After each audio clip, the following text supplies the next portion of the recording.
आपादमौलिपर्यन्तं गुरूणाम् आकृतिं स्मरेत् तेन विघ्नाः प्रणश्यन्ति सिद्ध्यन्ति च मनोरथाः। न माधवसमो देवो न च मद्रसमो गुरुः न तद्वाक्यसमं शास्त्रं न च तस्य समः पुमान्। माता च कमलादेवी पिता देवो जनार्दनः बान्धवाः विष्णुभक्ताश्च स्वदेशो भुवनत्रयम्। प्रथमो हनुमान्नामादियो भीम एव च पूर्णप्रज्ञस्ततेजस्तु भगवत्कार्यसाधकः कंसध्वंसिपदाम्भोजा संसप्तो हंसपुङ्गवः ब्रह्मण्यगुरुराजाख्यो वर्ततां मानसे तन्वन्दे नरसिंहतीर्थनिलयम्। श्रीव्यासराट्पूजितं ध्यायन्तं मनसा नृसिंहचरणं श्रीपादराजं गुरुम् अर्थिकल्पितकल्पोऽयं प्रत्यर्थिगजकेसरी व्यासतीर्थगुरुर्भूयात् अस्मदिष्टाप्रसिद्धे तपोविद्याविरक्त्यादि सद्गुणमुखाकरानहं वादिराजगुरुं वन्दे हेतुप्रदाशयान्। भक्तानां मानसाम्भोजा भानवे कामधेनवे नमतां कल्पतरवे विचिन्तगुरवे नमः। कुशाग्रमते भानुद्विते वादिविजये आराध्य श्रीपते सुधीन्द्रते नमः। भूतराज नमस्तुभ्यं वादिराजगुरुप्रियः विद्रावसर्वबाधानः सतत्वं रक्षणं कुरु। पूज्याय राघवेन्द्राय सत्यधर्मरताय च भजतां कल्पवृक्षाय नमतां कामधेनवे दुर्वादिध्वान्तरवये वैष्णवेन्दीवरेन्दवे श्रीराघवेन्द्र गुरवे नमो अत्यन्तदयालवे।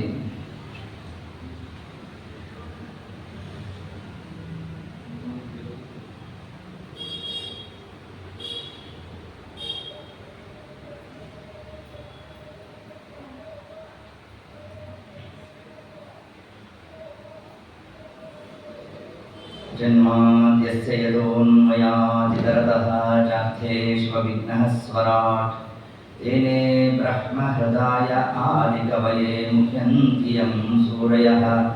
तेजो वारिमृतां यथा विनिमयो यत्र त्रिसर्गो मृषा धाम्ना स्वेन सदा निरस्तकुहकं सत्यं परं धीमहि गमकल्पतरोर्गलितं फलं शुकमुखादमृतद्रवसंयुतं पिबत भागवतं रसम् आलयं मुहुर्भो रसिकाः भुवि भावुकाः। श्रीगुरुभ्यो नमः। हरि ओम्। एवमेतत् पुरा पृष्टो मैत्रेयो भगवान् किल क्षत्रावनं प्रविष्टेन त्यक्त्वा स्वगृह ಮೃದ್ಧಿಮತ್. ಪರೀಕ್ಷಿತ್ ಮಹಾರಾಜರು ಪರಮಾತ್ಮನ ಸಮಗ್ರ ಪಾರಮ್ಯದ ವಿಷಯವಾದ ಚಿಂತನೆಯನ್ನು ತಾವು ನಡೆಸ್ತಾ ಮುಂದೆ ವಿದುರ ತಾನು ಅವಧೂತ ಚರ್ಯೆಯಿಂದ ಯಾತ್ರೆಗೆ ಹೊರಲಿಕ್ಕೆ ಏನು ಕಾರಣ, ಇದ್ರ ಬಗ್ಗೆ ತಿಳಿಸಬೇಕು ಅಂತ ತಾನು ಪ್ರಶ್ನೆಯನ್ನು ಮಾಡಿದ್ದಾನೆ. ಆಗ ಶುಕಾಚಾರ್ಯರು ಪರೀಕ್ಷಿತ್ ಮಹಾರಾಜರಿಗೆ ಸಮಗ್ರ ಅದರ ದೃಷ್ಟಾಂತವನ್ನು ತಾವು ನಿರೂಪಣೆಯನ್ನು ಮಾಡ್ತಾ ಇದ್ದಾರೆ. ಧೃತರಾಷ್ಟ್ರ ತಾನು ಸಂಧಾನಕ್ಕಾಗಿ ಸಂಜಯನನ್ನ ಪುನಃ ತಾನು ಕಳಿಸಿರಬೇಕು. ಆಗ ಸಂಜಯ ತಾನು ರಾತ್ರಿಯಾಗಿದೆ ಬಂದಂತಹ ಕಾಲಕ್ಕೆ ಧೃತರಾಷ್ಟ್ರ ಕೇಳಿದ, ಧರ್ಮರಾಜ ಏನಂತ, ನಾಳೆ ಬೆಳಗ್ಗೆ ಹೇಳ್ತೀನಿ ಅಂತ. ಹಾಗೇನಾಯಿತು, ನಿದ್ದೆ ಬರಲಿಲ್ಲ ಅಂತ. ನಿದ್ದೆ ಬರಲಿಲ್ಲ ಅಂದ್ರೆ ಏನು ಮಾಡಬೇಕು, ಒಂದಿಷ್ಟು ಉಪದೇಶಕ್ಕೆ ಕೂತ್ಕೋಬೇಕು. ಉಪದೇಶಕ್ಕೆ ಕೂತ್ರೆ ಏನು ಬರುತ್ತೆ? ನಿದ್ದೆ ಬರುತ್ತೆ. ಆ ಕಾಲದಿಂದ ಇಲ್ಲಿ ನಿದ್ದೆ ಶಬ್ದಕ್ಕೆ ಏನರ್ಥ? ನನಗಿನ್ನೂ ವೈರಾಗ್ಯ ಬಂದಿಲ್ಲ ಅಂತ. ವೈರಾಗ್ಯಕ್ಕೂ ನಿದ್ದೆಗೂ ಅವಿನಾಭಾವ ಸಂಬಂಧ. ಹಾಗೆ ನಾವೆಲ್ಲೋ ರೈಲ್ವೆ ಸ್ಟೇಷನಲ್ಲೋ ಎಲ್ಲೋ ಕೂತಿದ್ದೇವೆ. ಕೂತಾಗ ಏನಾಯಿತು? ಬ್ಯಾಗಲ್ಲಿ ಇಟ್ಕೊಂಡಿದ್ವಿ, ನಿದ್ದೆ ಬಂತು, ಕಳ್ಳ ಬಂದ ತಗೊಂಡು ಹೋದ್ರು ನಮ್ಗೆ ಏನು ವೈರಾಗ್ಯ ಅಂದರೆ ನಮ್ಮ ಪಾಡು ನಂಬುದೇ ಇಲ್ಲ. ಹೌದಾ? ಹಾಗಾದ್ರೆ ಏನಾಯ್ತಿದು? ವೈರಾಗ್ಯಕ್ಕೆ ಜೋತಕ ಯಾವುದು? ನಿದ್ದೆ. ಅದರಂತೆ ನಮಗಿನ್ನು ನಿದ್ರೆ ಬಂದಿಲ್ಲ ಅಂದರೆ ವೈರಾಗ್ಯ ಬಂದಿಲ್ಲ. ಹಾಗಾದ್ರೆ ವೈರಾಗ್ಯ ಬರಬೇಕು ಅಂತಂದರೆ ಏನನ್ನ ಕೇಳಬೇಕು? ಉಪದೇಶವನ್ನು ಕೇಳಬೇಕು. ಆ ನಿಟ್ಟಿನಲ್ಲಿ ವಿದುರನನ್ನು ಕರೆಸಿದ್ದಾರಂತೆ. ಕರೆಸಿದಾಗ ಧೃತರಾಷ್ಟ್ರ ಅಂದ, ವಿದುರ, ನನಗೆ ಯಾಕೋ ನಿದ್ದೆ ಬರ್ತಿಲ್ಲ, ಒಂದಿಷ್ಟು ಉಪದೇಶ ಮಾಡಪ್ಪ ಅಂತ. ವಿದುರನ ಮಾತು ಗೊತ್ತಲ್ಲ, ಭಾರಿ ತೀಕ್ಷ್ಣ ಅಂತೆ. ಆಗ ಪ್ರಾರಂಭ ಮಾಡ್ದ, ಅಣ್ಣ ನೋಡು, ಜಗತ್ತಿನಲ್ಲಿ ಯಾರ್ಯಾರಿಗೆ ನಿದ್ದೆ ಬರೋಲ್ಲ ಅಂತ ವಿಷಯ ತಗೊಂಡು. ಅಭಿಯುಕ್ತಂ ಬಲವತ ಹೀನ ಸಾಧನಂ ಹೃತಸ್ವಂ ಕಾಮಿನಂ ಚೋರಂ ಅವಿಶಂತಿ ಪ್ರಜಾಕರಾಹ. 4 ಮಂದಿಗೆ ನಿದ್ದೆ ಬರೋಲ್ಲ. ಇದನ್ನು ನೀನು ಯಾವುದಕ್ಕೆ ಸೇರ್ತೀಯ ಟಿಕ್ ಮಾಡ್ಕೋ ಅಂತ. ಅದರಲ್ಲಿ ಅಭಿಯುಕ್ತಂ ಬಲವತ ಹೀನ ಸಾಧನ, ದುರ್ಬಲನಾದ ರಾಜನಿಗೆ ನಿದ್ದೆ ಬರೋಲ್ಲ ಅಂತ ವಿದುರ ಅಂದ. ಮೊದಲನೇದೇ ಟಿಕ್ ಆಗೋಯ್ತು. ಯಾಕೆ? ಧೃತರಾಷ್ಟ್ರನಿಗೆ ಇನ್ಯಾರ್ದು ಭಯ ಇರಲಿಲ್ಲಂತೆ. ಭೀಮನ್ ನೋಡಿದ್ರೆ ಮನಸ್ಸಿನೆಲ್ಲ ಕಸಮಿಸಿ ಆಗೋದಂತೆ. ಯಾಕೆ? ಅಷ್ಟೂ ಪರಾಕ್ರಮವನ್ನು ಬಾಲ್ಯಾವಸ್ಥೆಯಲ್ಲಿ ನೋಡಿದ್ದಂತೆ. ಇನ್ನು ಈಗ ಇನ್ನೇನು ಕಥೆ ಅಂತ ಧೃತರಾಷ್ಟ್ರ ಭಾರಿ ಚಿಂತೆಗೆ ಈಡಾಗಿದ್ದ. ಆದ್ದರಿಂದ ಬಲವತ ಹೀನ ಸಾಧನ ಅದನ್ನೇ ತಿಳಿಸ್ತಾರೆ. ಯಾರು ದುರ್ಬಲನಾಗಿದ್ದಾನೋ ಅಂತಹ ರಾಜನಾದವನಿಗೆ ನಿದ್ದೆ ಬರೋಲ್ಲ ಅಂತ. ಮತ್ತೆ ಯಾರಿಗೆ ಬರೋಲ್ಲ? ಹೃತಸ್ವಂ, ಎಲ್ಲವನ್ನು ಯಾರು ಕಳ್ಕೊಂಡಿರ್ತಾನೆ ಅಂಥವನಿಗೆ ನಿದ್ದೆ ಬರೋಲ್ಲ. ಇನ್ನು 3ನೇವರು ಯಾರು? ಕಾಮಿನಂ, ಯಾರು ಕ್ಷುಲ್ಲಕವಾದ ಕಾಮನೆಗಳನ್ನು ಮನಸ್ಸಿನಲ್ಲಿ ತಾನು ಎಲ್ಲನ್ನು ಮಾಡ್ತಾ ಇರ್ತಾರೆ ಅಂಥವರಿಗೆ ನಿದ್ದೆ ಇಲ್ಲ ಅಂತ ವಿದುರ ತಾನು ಹೇಳಿ, ಕೊನೆಯದಾಗಿ ಯಾರು? ಚೋರಂ ಅಂತ. ಕಳ್ಳನಿಗೆ ರಾತ್ರಿ ನಿದ್ದೆ ಇಲ್ಲ. ಕಳ್ಳ ರಾತ್ರಿ ನಿದ್ದೆ ಮಾಡಿದ್ರೆ ಕಳ್ಳತನ ಯಾವಾಗ ಮಾಡಬೇಕು? ಆ ಥರದ ಕಳ್ಳನಿಗೆ ನಿದ್ದೆ ಇಲ್ಲ. ಇಷ್ಟನ್ನ ಹೇಳಿ ವಿದುರನ ಮಾತು, ಅವನ ಶಬ್ದವೇ ನಮಗೆ ತಿಳಿಸುತ್ತೆ. ವಿದುರ ಅಂದ್ರೆ ಏನು? ವಿದು ಜ್ಞಾನೇ ಅಂತ ಶಬ್ದ. ರಮತೆ, ಜ್ಞಾನದಿಂದಲೇ ಆನಂದವನ್ನ ಪಡ್ತಕ್ಕಂಥವನು ಯಾರೋ ಅವನನ್ನೇ ವಿದುರ ಅಂತ ಕರೆದಿದ್ದಾರೆ. ಆ ವಿದುರನ ಭಕ್ತಿ, ವಿದುರನ ಶಿಷ್ಟವಾದಂತಹ ಆ ಒಂದು ಸಾಮರ್ಥ್ಯವನ್ನ ಇದೇ ಮಹಾಭಾರತ ಉಲ್ಲೇಖವನ್ನು ಮಾಡುತ್ತೆ. ವಿದುರನ ಭಕ್ತಿಯ ಪಾರಮ್ಯ ಹೇಗಿದೆ? ಕೃಷ್ಣ ತಾನು ಹಸ್ತಿನಾವತಿಗೆ ಬಂದಂತೆ ಭಾರೀ ಆತಿಥ್ಯ ಮಾಡಿದ. ಯಾರು? ದುರ್ಯೋಧನ ಮಾಡಿದಂತೆ. ಕೃಷ್ಣನಿಗೆ ಭವ್ಯವಾದ ಸ್ವಾಗತ ಎಲ್ಲ ಆಯಿತು. ಯಾಕೆ? ಸಂಧಾನಕ್ಕಾಗಿ ಕೃಷ್ಣ ಬಂದಿದ್ದಾನೆ. ಎಲ್ಲರೂ ಸ್ವಲ್ಪ ನನ್ನ ಕಡೆಗೆ ಬರಲಿ ಅಂತ ಮನಸ್ಸಿನಲ್ಲಿ ಬೇಡಿಕೆ ಇತ್ತಂತೆ. ಅದ್ರ ಜೊತೆಗೆ ಭಾರಿ ಸತ್ಕಾರ ಮಾಡಿದ್ದಾಯಿತು. ಎಲ್ಲ ಮಾಡದ ತುಂಬು ಸಭೆಯಲ್ಲಿ ಕೃಷ್ಣನನ್ನ ತಾನು ಆಮಂತ್ರಿಸಿದ. ಮನಸ್ಸಿನಲ್ಲಿ ಇತ್ತಂತೆ, ಕೃಷ್ಣ ನನ್ನ ಮನೆ ಬಿಟ್ಟು ಇನ್ನೆಲ್ಲಿ ಊಟಕ್ಕೆ ಹೋಗ್ಲಿಕ್ಕೆ ಸಾಧ್ಯ ಅಂತ ಬೇರೆ ತಲೆಗೆ ತುಂಬಿತ್ತಂತೆ ಅವನಿಗೆ. ಹೀಗೆ ಆ ಕ್ರಮದಿಂದಾಗಿ ಕೃಷ್ಣ ಇವತ್ತು ನನ್ನ ಮನೆಯಲ್ಲಿ ನಿಂತು ಊಟ ಆಗಬೇಕು ಅಂತಂದ. ಕೃಷ್ಣ ಅಂದ, ನಿನ್ನ ಮನೆಗೆ ಬರೋಲ್ಲ ಅಂತ. ಇಷ್ಟೊತ್ತಾಗಲೇ ಪಂಚಭಕ್ಷ ಪರಮಾನ್ನ ಮಾಡಿಸಿ ಎಲ್ಲ ತಯಾರಾಗಿತ್ತು. ಆದರೆ ಕೃಷ್ಣ ಹೇಳಿದಂತೆ, ನಿನ್ನ ಮನೆ ಅನ್ನಕ್ಕೆ ನಾನು ಬರೋಲ್ಲ ಅಂತ. ಆಗ ದುರ್ಯೋಧನ ಕೇಳಿದ, ಯಾಕೆ ಬರೋಲ್ಲ ಕೃಷ್ಣ ಅಂದ. ಆಗ ನಮ್ಮ ಸ್ವಾಮಿ ತಿಳಿಸ್ತಾರೆ, ನೋಡು, ಒಬ್ಬರು ಮನೆ ಅನ್ನಕ್ಕೆ ಹೋಗ್ಬೇಕಾದ್ರೆ 2 ಕಾರಣ ಇರಬೇಕು. 2 ಕಾರಣ ಇಲ್ಲಿ ನನಗೆ ಕಾಣಿಸ್ತಾ ಇಲ್ಲ. ಯಾವುದ್ಯಾವುದು ಉಂಟ ದುರ್ಯೋಧನ? ನಚ ಸಂಪ್ರಿಯಸೇ ರಾಜನ್ ನಚ ಏವ ಅಪದ್ಗಯಾಮಯೇ ಸಂಪ್ರೀತಿ ಅನ್ನಾದಿ ಭೋಜ್ಯಾನಿ. ಪರಮಾತ್ಮ ಅಂದ, ನಚ ಸಂಪ್ರಿಯಸೇ ರಾಜನ್, ಒಬ್ಬರ ಮನೆ ಅನ್ನಕ್ಕೆ ನಾವು ಹೋಗ್ಬೇಕು ಅಂತಂದ್ರೆ ಅವರಲ್ಲಿ ಪ್ರೀತಿ ಆದರಾದಿಗಳು ಇದ್ರೆ ನಾವು ಹೋಗ್ತೇವೆ. ಆದರವಿಲ್ಲದ ಅಮೃತಾನ್ನ ಬೇಕೆ ಎಂದು ದಾಸರಾಯ ಕೃಷ್ಣನ್ ಮಾತಿದು ಅಂತ ತಿಳಿಸ್ತಾ ಇದ್ದಾರೆ. ಅದರಂತೆ ನಚ ಸಂಪ್ರಿಯಸೇ ರಾಜನ್, ನಿನ್ನಲ್ಲಿ ಪ್ರೀತಿ ಆದರ ಇಲ್ಲ. ಪ್ರೀತಿ ಅಂದ್ರೆ ಏನಿಲ್ಲ, ಭಕ್ತಿ ಇಲ್ಲ ಅಂತ ಅರ್ಥ. ಹೌದಾ? ನಿನ್ನಲ್ಲಿ ಭಕ್ತಿ ಇಲ್ಲ, ನಿನ್ನ ಮನೆ ಅನ್ನಕ್ಕೆ ನಾನು ಬರೋಲ್ಲ ಅಂತ ಪರಮಾತ್ಮ. ಇನ್ನೊಂದೇನು ಕಾರಣ ಅಂತಂದ. ಆಗ ಪರಮಾತ್ಮ ಅಂದ, ನೋಡು ನನಗೆ ತಿನ್ನಕ್ಕೆ ಗತಿ ಇರಬಾರ್ದು, ಆ ಕಾಲಕ್ಕೆ ಇನ್ನೊಬ್ಬರ ಮನೆ ಅನ್ನಕ್ಕೆ ನಾವು ಹೋಗ್ತೇವೆ. ನನಗೇನು ಆ ಸ್ಥಿತಿ ಬಂದಿಲ್ಲ ಅಂತ ನನ್ನ ಸ್ವಾಮಿ. ದ್ವಾರಾವತಿಂ ಸಕಲ ಭಾಗ್ಯವತಿಂ ಉಪೇಕ್ಷ, ರಾಜರು ತಿಳಿಸ್ತಾರೆ ಈ ಮಾತನ್ನ. ಆದ್ರಿಂದ ನನಗೆ ತಿನ್ನ ಗತಿ ಇಲ್ಲ ಅನ್ನೋ ಅವಸ್ಥೆ ಇಲ್ಲ, ನಿನ್ನಲ್ಲಿ ಭಕ್ತಿ ಆದರಾದಿಗಳು ನಿನ್ನಲ್ಲಿಲ್ಲ, ಆದ್ರಿಂದ ನಿನ್ನ ಮನೆ ಅನ್ನಕ್ಕೆ ನಾನು ಬರೋಲ್ಲ ಅಂತ ಪರಮಾತ್ಮ. ಯಾವಾಗ ಈ ಮಾತನ್ನ ಹೇಳಿದ್ರು ಅಲ್ಲೇ ಕೂತಂತಹ ದ್ರೋಣಾಚಾರ್ಯರು ಭೀಷ್ಮಾಚಾರ್ಯರಿಗೆ ಎಲ್ಲ ಮನಸ್ಸಿನಲ್ಲಿ ಆಸೆ ಕುದಿತಂತೆ. ಕೃಷ್ಣ ನಮ್ಮನೆಗೆ ಏನಾದ್ರು ಬರ್ತಾನೇನೋ ಅಂತ ಏನು ಮಾಡಿದಂತೆ ಸ್ವಲ್ಪ ಕರೀಲಿಕ್ಕೆ ಭಯ. ಯಾಕೆ? ದುರ್ಯೋಧನನ್ನೇ ಕೃಷ್ಣ ಜಾಡಿಸಿದ್ದಾನೆ, ಇನ್ನು ನಮ್ದು ಏನ್ ಕಥೆ ಅಂತ ಅನ್ಕೊಂಡು ಆದರೂ ಕೂಡ ಅಪೇಕ್ಷಾ ಸ್ವಲ್ಪ ಕೃಷ್ಣನ್ ಮುಂದೆ ಹೋಗಿ ನಿಂತರಂತೆ. ಹೇಗೆ? ಆಗ ಕೃಷ್ಣ ಅಂದ, ನಿಮ್ಮನೆಗೂ ಬರೋಲ್ಲ ಅಂತ. ಭೀಷ್ಮಾಚಾರ್ಯ ಕೇಳಿದ್ರು, ಕೃಷ್ಣ ನನ್ನ ಮನೆಗೆ ಯಾಕೆ ಬರೋಲ್ಲ ಅಂತ.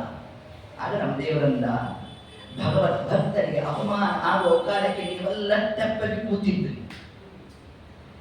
ಆದ್ರಿಂದ ನಿಮ್ಮನೆ ಅನ್ನಕ್ಕೆ ನಾನು ಬರೋಲ್ಲ ಅಂತ ಪರಮಾತ್ಮ. ಇದೇ ಭಾಗವತ ಧರ್ಮ.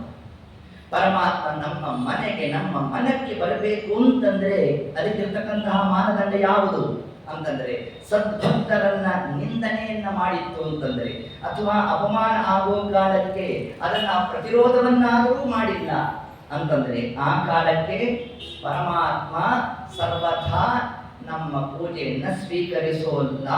ಅದೇ ಇಲ್ಲಿ ಭೀಷ್ಮಾಚಾರ್ಯರಿಗೆ ಕೃಷ್ಣ ತಾನು ತಿಳಿಸ್ತಾ ಇದ್ದಾನಂತೆ. ಆ ಸಭೆಯಲ್ಲಿ ವಿರೋಧವನ್ನು ಮಾಡಿದವರು ಯಾರು? ಇನ್ನೊಬ್ರು ವಿಕರ್ಣ. ಅವನು ಬೇಕು ಹೋಗುದ, ಇದು ಅನ್ಯಾಯ ಅಂತಂದ. ಆಚಾರ್ಯಂದ್ರು, ಅವನಂದ ಮನಸ್ಸಿನಲ್ಲಿ ಏನಿತ್ತಂತೆ, ಸುಮ್ಮನೆ ತೋರ್ಪಡಿಕೆ ಮಾಡಬೇಕು ಅಂತಿತ್ತು.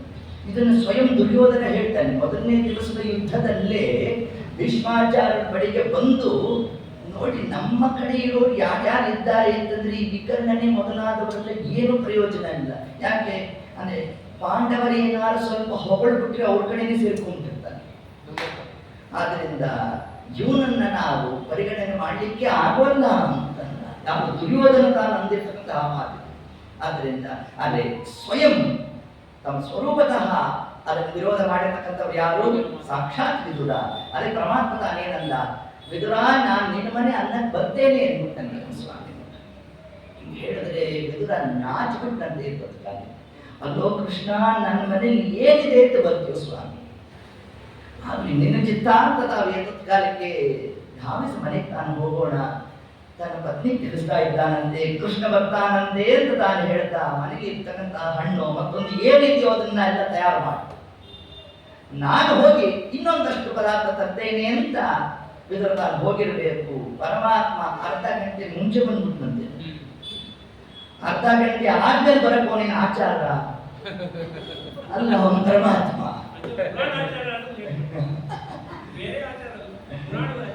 ಪುರಾಣದ ಆಚಾರ್ಯಗಳು ಇಲ್ಲ. ಏನು ಕಾಲಾಂತರ್ಗತ ಅಂತ ಒಂದು ದೇವನಾಮ ಅಂತ ಕೊಟ್ಟಿದ್ದಾರೆ ನಮಗೆ, ಅವನ ಅಧೀನ ಅಂತ ಹೇಳ್ಬಿಡೋಣಂತೆ. ಅದರಿಂದ ಹೀಗೆ ಆ ಕ್ರಮದಲ್ಲಿ ಆ ಪರಮಾತ್ಮನ ವಿಶಿಷ್ಟವಾದಂತಹ ಅರ್ಧ ಗಂಟೆ ಪರಮಾತ್ಮ ಪೂರ್ವದಲ್ಲಿ ತಾನು ಬಂದಿದ್ದಾನಂತೆ. ಬಂದಾಗ ವಿದುರನ ಪತ್ನಿ ಕೃಷ್ಣ ಬರ್ತಾನೆ, ಕೃಷ್ಣ ಬಂದ ಹಿಂಗ ಆತಿಥ್ಯ ಮಾಡಬೇಕು, ಹಿಂಗ್ ಬಾಧ್ಯ ಕೊಡಬೇಕು, ಹಿಂಗ ಅವನ ವಿಶೇಷ ಆಚಮನ ಆಸನ ಶುದ್ಧಿ ಹಿಂಗೆ ಇದೆಲ್ಲ ತಾನು ಮನಸ್ಸಿನಲ್ಲಿ ಎಲ್ಲ ಮೆಲುಕಾಗ್ತಾ ಇದ್ದಾಳಂತೆ. ಇಹಲೋಕದ ಪರಿವೇ ಬಿಟ್ಟು ಹೋಯ್ತಂತೆ. ತತ್ಕಾಲ ತಾನು ಹಣ್ಣನ್ನು ಹೆಚ್ಚುತ್ತಾ ಇರಬೇಕು, ಸಿಪ್ಪೆಯನ್ನು ಎಸ್ತಾ ಇರಬೇಕು, ಅಷ್ಟೊತ್ತು ಕೃಷ್ಣ ಬಂದಿರಬೇಕು. ಆ ಸಿಪ್ಪೆಯನ್ನೇ ಪರಮಾತ್ಮನ ಕೊಡ್ತಾ ಇದ್ದಾಳಂತೆ. ಕೃಷ್ಣ ಸಿಪ್ಪೆ ತಿಂತ ಕೂತಿದ್ದಾನಂತೆ. ಇಷ್ಟ ಆಯ್ತು. ಆ ಕಾಲಕ್ಕೆ ವಿದುರ ತಾನು ಬಂದು ನೋಡಿದ್ದೆ ದಿಗ್ಭ್ರಾಂತನಾಗುವಂತೆ. ಅಲ್ಲ ಸ್ವಾಮಿ, ಪಂಚಭಕ್ಷ ಪರಮಾನ್ನ ಬಿಟ್ಟು ನನ್ನ ಮನೆ ಬಾಗಿಲು ಏನಾದ್ರೂ ಬಂದ್ರೆ ಇಲ್ಲೇನೋ ಸಿಪ್ಪೆ ತಿಂದ ಕೂತಿದ್ಯಲ್ಲೋ ಅಂತ ಹೋದವನ ಹೆಂಡತಿ ಕೈ ಹಿಡಿದಂತೆ ಏನ್ ಮಾಡ್ದೆ ಅಂತ ಆಗ ಎಚ್ಚರಾವಸ್ಥೆಗೆ ಬಂದು ಅಂತ ನೋಡ್ರು. ಇನ್ನಂತಹ ಭಕ್ತರು ಅಂತ ನಮ್ಮ ದೇವರನ್ನಂತೆ ಅಲ್ಲೋ ಬಿದುರ ಕೊಟ್ಟೋಳವಳು ತಿಂದೋನ್ ನಾನು ಮಧ್ಯದಲ್ಲಿ ನಿಂದೇನು ಒಂದಂತೆ ನಮ್ಮ ಸ್ವಾಮಿ ನೋಡ್ರಿ ಆಗ್ತಾರೆ.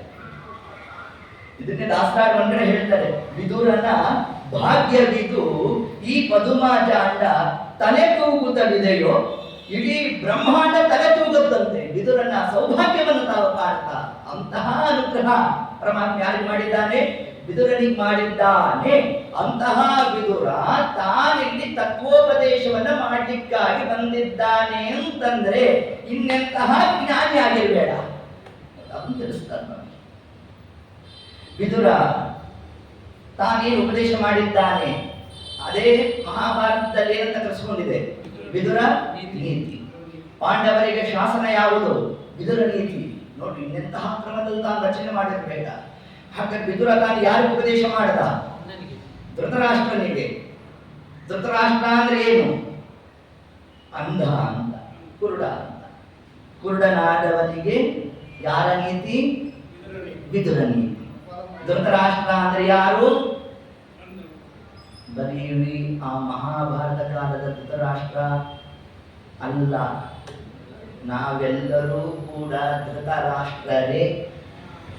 ಆಗ ಉಪದೇಶ ಯಾರಿಗೆ? ನಮಗೆ ಉಪದೇಶ. ನಿಮ್ಗೆ ಯಾರು ಹೇಳಿದ್ದು ನಾವೆಲ್ಲ ಧೃತರಾಷ್ಟ್ರರು ಅಂತ? ನಮಗೆಲ್ಲ ಕಣ್ಣು ಕಾಣಿಸ್ತಿದ್ಯಲ್ಲ. ವ್ಯಾಸರಾಜರಂದ್ರು ಇದ್ಯಾವುದು ನಾವು ಲೆಕ್ಕಕ್ಕೆ ತಗೊಳ್ಳಲ್ಲ ಅಂತ. ಮತ್ ಯಾವುದರಿಂದ ನಾವು ಅಂಧರಾಗಿದ್ದೇವೆ? ಅಂತರಂಗದಲ್ಲಿ ಹರಿಯ ಕಾಣದವ ಹುಟ್ಟು ಕುರುಡನೋ, ಸಂತತ ಹರಿಕೃಷ್ಣ ವಾರ್ತೆ ಕೇಳದವ ಜಡಮತಿ ಕಿವುಡನೋ. ಮಹಾನ್ ಭಾವ ವ್ಯಾಸರಾಜರು ಉಲ್ಲೇಖ ಮಾಡ್ತಾರೆ, ಅಂತರಂಗದಲ್ಲಿ ಹರಿಯ ಕಾಣದವ ಹುಟ್ಟು ಕುರುಡನು. ಆಗ ನಾವೆಲ್ಲ ಯಾರಾದ್ರು? ಧೃತರಾಷ್ಟ್ರ ಆದ್ರು. ಹಾಗಾದ್ರೆ ಯಾರ ಉಪದೇಶ? ನಮಗುಪದೇಶ. ಹೀಗೆ ಆ ಕ್ರಮದಿಂದ ಎಲ್ಲಿ ತನಕ ನಾವು ಆ ಪರಮಾತ್ಮನನ್ನ ನಾವು ನಮ್ಮ ಹೃದಯದಲ್ಲಿ ನಾವು ಕಾಣುವಲ್ಲ, ಅಲ್ಲಿ ತನಕ ನಮಗೆ ಅಂಧತ್ವ ಹೋಗುವಲ್ಲ. ಆ ಅಂಧತ್ವ ನಿವಾರಣೆ ಆಗಬೇಕಾದರೆ ಆ ಉಪದೇಶ ಮಾಡಿರ್ತಕ್ಕಂಥದ್ದೇ ವಿದುರ ನೀತಿ. ಏನು ಅಷ್ಟು ಸುಲಭ ಅಲ್ಲ. ವಿದುರ ನೀತಿ ಅಂದರೆ ಸಾಮಾನ್ಯ ಅಲ್ಲ, ಅದು ಅತ್ಯಂತ ಜಟಿಲ ಶಾಸ್ತ್ರ. ಅದು ಕೇವಲ ಸಂಖ್ಯಾಖ್ಯ ರೂಪವಾಗಿ ವಿದುರ ತಾನು ಉಪದೇಶ ಮಾಡಿರ್ತಕ್ಕಂಥದ್ದು. 1 ರಿಂದ 7ರ ಸಂಖ್ಯೆ ತನಕ ತಾನು ಆ ಅಂಕಿಗಳನ್ನು ತಗೊಳ್ಳುತ್ತಾ ಸಮಸ್ತವಾದ ತತ್ವದ ನಿರೂಪಣೆಯನ್ನ, ಸಾಧಕ ವರ್ಗ ಹೇಗಿರಬೇಕು, ಯಾವ ಕ್ರಮದಲ್ಲಿದ್ದರೆ ತಮ್ಮ ಸಾಧನ ನಡೀತದೆ, ಇದೆಲ್ಲವನ್ನು ಕೂಡ ಕೇವಲ ಸಂಖ್ಯೆಯಲ್ಲಿ ವಿದುರ ತಾನು ಉಪದೇಶ ಮಾಡ್ತಾನೆ. ಏಕಯ ದ್ವೇ ನಿಶ್ಚಿತ್ಯ ತ್ರೀನ್ ಚತುರ್ಭಿಃ ವಶೀಕುರು ಪಂಚಭಿತ್ವಾ. 5 ನಾವು ತಿಳಿದಿರಬೇಕು. ಷಡ್ ವಿದಿತ್ವ ಸಪ್ತ ಹಿತ್ವ. 1 ರಿಂದ 7, 2 ರಿಂದ 1 ರಿಂದ ನಿರ್ಣಯ ಮಾಡು, 3 4 ರಿಂದ ಹತೋಟಿಗೆ ತಗೋ, 5 ಗೆಲ್ಲಬೇಕು. ಪಂಚಚಿತ್ವ, ಷಡ್ ವಿದಿತ್ವ, 6 ಚೆನ್ನಾಗಿ ಪರಿಚಯ ಇರಬೇಕು ನಮಗೆ.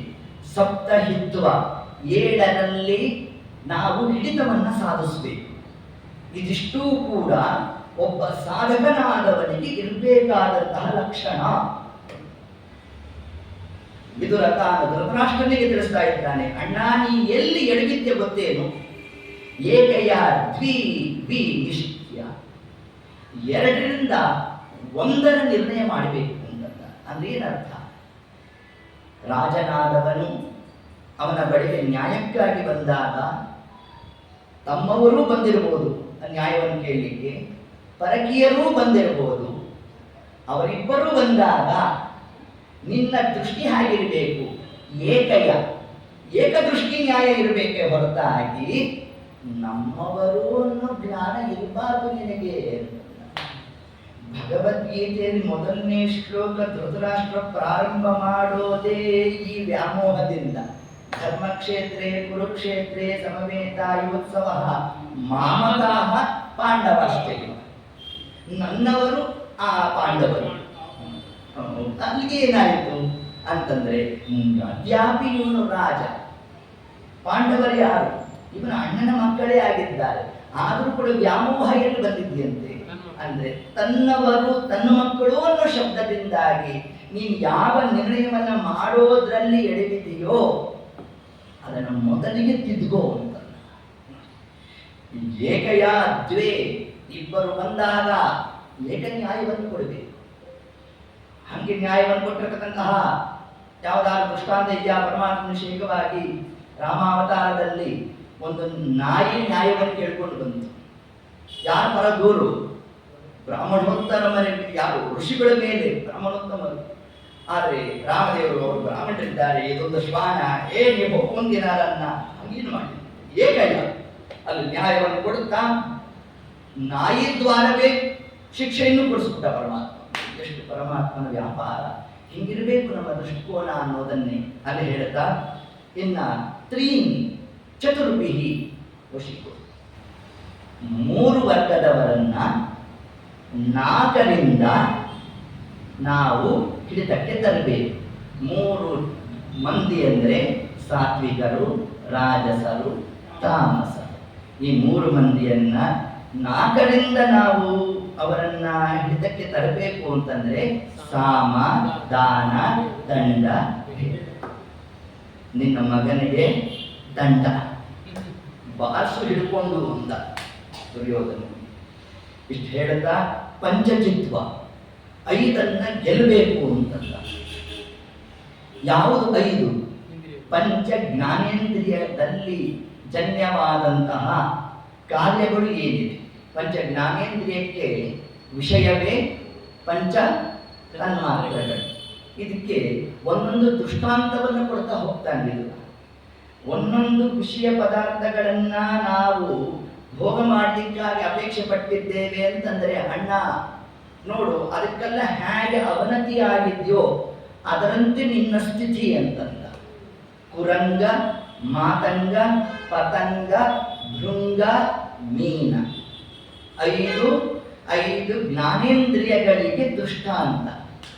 ಕುರಂಗ ಅದು ಹತ ಆಗುವುದು ಯಾವುದರಿಂದ? ಕುರಂಗ ಅಂದ್ರೆ ಜಿಂಕೆ.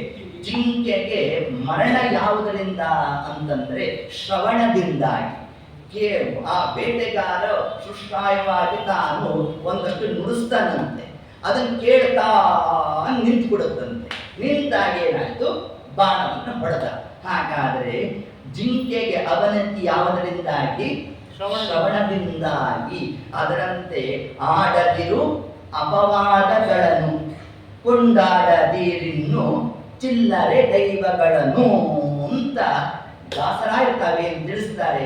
ನಾವು ಏನೇನು ಯಾವ್ದಾವುದನ್ನು ಕೇಳ್ತಾ ಕೂತು ಅದರಲ್ಲೇ ಆನಂದ ಅಂತ ನಾವೇನಾದ್ರು ಹೊರಟಿದ್ದೇವೆ ಅಂತಂದ್ರೆ ಅದರಿಂದಾಗಿ ದುಃಖಕ್ಕೆ ಕಾರಣ ಆಗುತ್ತೆ ಅನ್ನೋ ಒಂದು ಅಂಶವನ್ನೇ ಕುರಂಗದ ದೃಷ್ಟಾಂತವನ್ನ ಕೊಡುತ್ತಾ, ಜಿಂಕೆಗೆ ಅವನತಿ ಯಾವುದರಿಂದ? ಶ್ರವಣದಿಂದಾಗಿ ಎಂದರೆ ಕುರಂಗ, ಮಾತಂಗ. ಆನೆಗೆ ಅವನತಿ ಯಾವುದರಿಂದ? ಗುಂಡಿ ಒಳಗಡೆ ಬೀಳುತ್ತಂತೆ. ಯಾಕೆ ಬೀಳುತ್ತೆ? ಸ್ಪರ್ಶ ಸುಖದ ಅಪೇಕ್ಷೆಯಿಂದಾಗಿ. ಆ ಸ್ಪರ್ಶ ಸುಖ ಏನಿದೆ ಅದನ್ನ ಅಪೇಕ್ಷೆ ಮಾಡ್ತಾನೇನ್ ಮಾಡ್ತು, ಈ ಬಾಳೆ ತಿಂದು ಎಲ್ಲೆಲ್ಲಿರುತ್ತೆ ಆ ಬಾಳೆ ತೋಟ, ಅದಕ್ಕೆ ಹೋಗುತ್ತಂತೆ. ಅಲ್ಲಿ ಹೋಗಿ ಆ ಕಾಲಕ್ಕೆ ಏನು ಮಾಡ್ತಾ, ಅದನ್ನ ಹಿಡಿತಕ್ಕಂಥವ ಒಂದಷ್ಟು ಬಾಳೆ ಗೊನೆನೆಲ್ಲ ಒಂದು ಹಾಕದ, ಗುಂಡಿ ತೋಡುಬಿಟ್ಟು. ಆನೆ ಏನ್ ಮಾಡ್ತು, ಇಲ್ಲಿ ಸಮೂಹ ಇದೆ ಅಂತ ಕಾಲಿಡ್ತು, ಒಳಗಡೆ ಬಿತ್ತು. ನಾವು ಕೂಡ ಸ್ಪರ್ಶ ಸುಖಕ್ಕೆ ಏನಾದ್ರು ಅಪೇಕ್ಷೆಯನ್ನ ಪಟ್ಟಿದ್ದೇವೆ ಅಂತಂದ್ರೆ ಆನೆ ಆದಂತೆ ಆಗುತ್ತೆ ಅಂತಂದ್ರೆ. ಕುರಂಗ, ಮಾತಂಗ, ಪತಂಗ. ಪತಂಗಗಳು ಗೊತ್ತಲ್ಲ, ಈ ಮಿಡತೆ ಮೊದಲಾದಂಥದ್ದೆಲ್ಲ. ಅದಕ್ಕೆ ಅವನತಿ ಯಾವುದರಿಂದ? ದೀಪದ ಬೆಳಕಿಗೆ ಆಕರ್ಷಿತವಾಗುತ್ತಂತೆ. ಅದರಿಂದ ನಾವು ವಿಷಯ ಪದಾರ್ಥಗಳು ಲೋಕದಲ್ಲಿ ನೋಡಿದ್ದನ್ನೆಲ್ಲ ಬೇಕು ಬೇಕು ಬೇಕು ಅಂತ ನಾವೇನಾದ್ರು ಅಲ್ಲಿ ಆಕರ್ಷಿತರಾಗಿ ಹೋಗಿದ್ದೇವೆ ಅಂತಂದ್ರೆ, ಆ ಪತಂಗಗಳು ಹೇಗೆ ಬೆಳಕಿಗೆ ಆಕರ್ಷಿತವಾಗಿ ತನ್ನನ್ನು ತಾನೇ ಸುತ್ತಕೊಳ್ಳುತ್ತೋ ಅದರಂತೆ ನಾವು ಕೂಡ ಒಂದು ದಿವಸ ಭಸ್ಮ ಆಗ್ತೇವೆ. ಇದನ್ನ ನಮಗೆ ಪತಂಗದಿಂದ ತಾನು ತಿಳಿಸ್ತಾ. ಇನ್ನು ಮೀನ ಅಂತ. ಮೀನ ಯಾವುದು? ಮೀನಿಗೆ ಯಾವುದರಿಂದ ಅವನಿಗೆ? ಚಾಪಲ್ಯ. ಅದನ್ನು ಹಿಡಿತಕ್ಕಂಥ ಮೀನುಗಾರ ಏನು ಮಾಡ್ದ, ಒಂದು ಮಾಂಸದ ತುಂಡನ್ನ ಸೇರಿಸಿ ಇಟ್ಟಿದ್ದಂತೆ. ಆ ಒಂದು ಆಸೆಯಿಂದಾಗಿ ಏನು ಮಾಡಿತು, ಮೀನು ಬಂತು, ಗಾಳಕ್ಕೆ ಸಿಕ್ಕಿದ್ರಿಂದ ಏನಾಯಿತು, ಅದಕ್ಕೆ ಅವನತಿ ಉಂಟಾಯಿತು.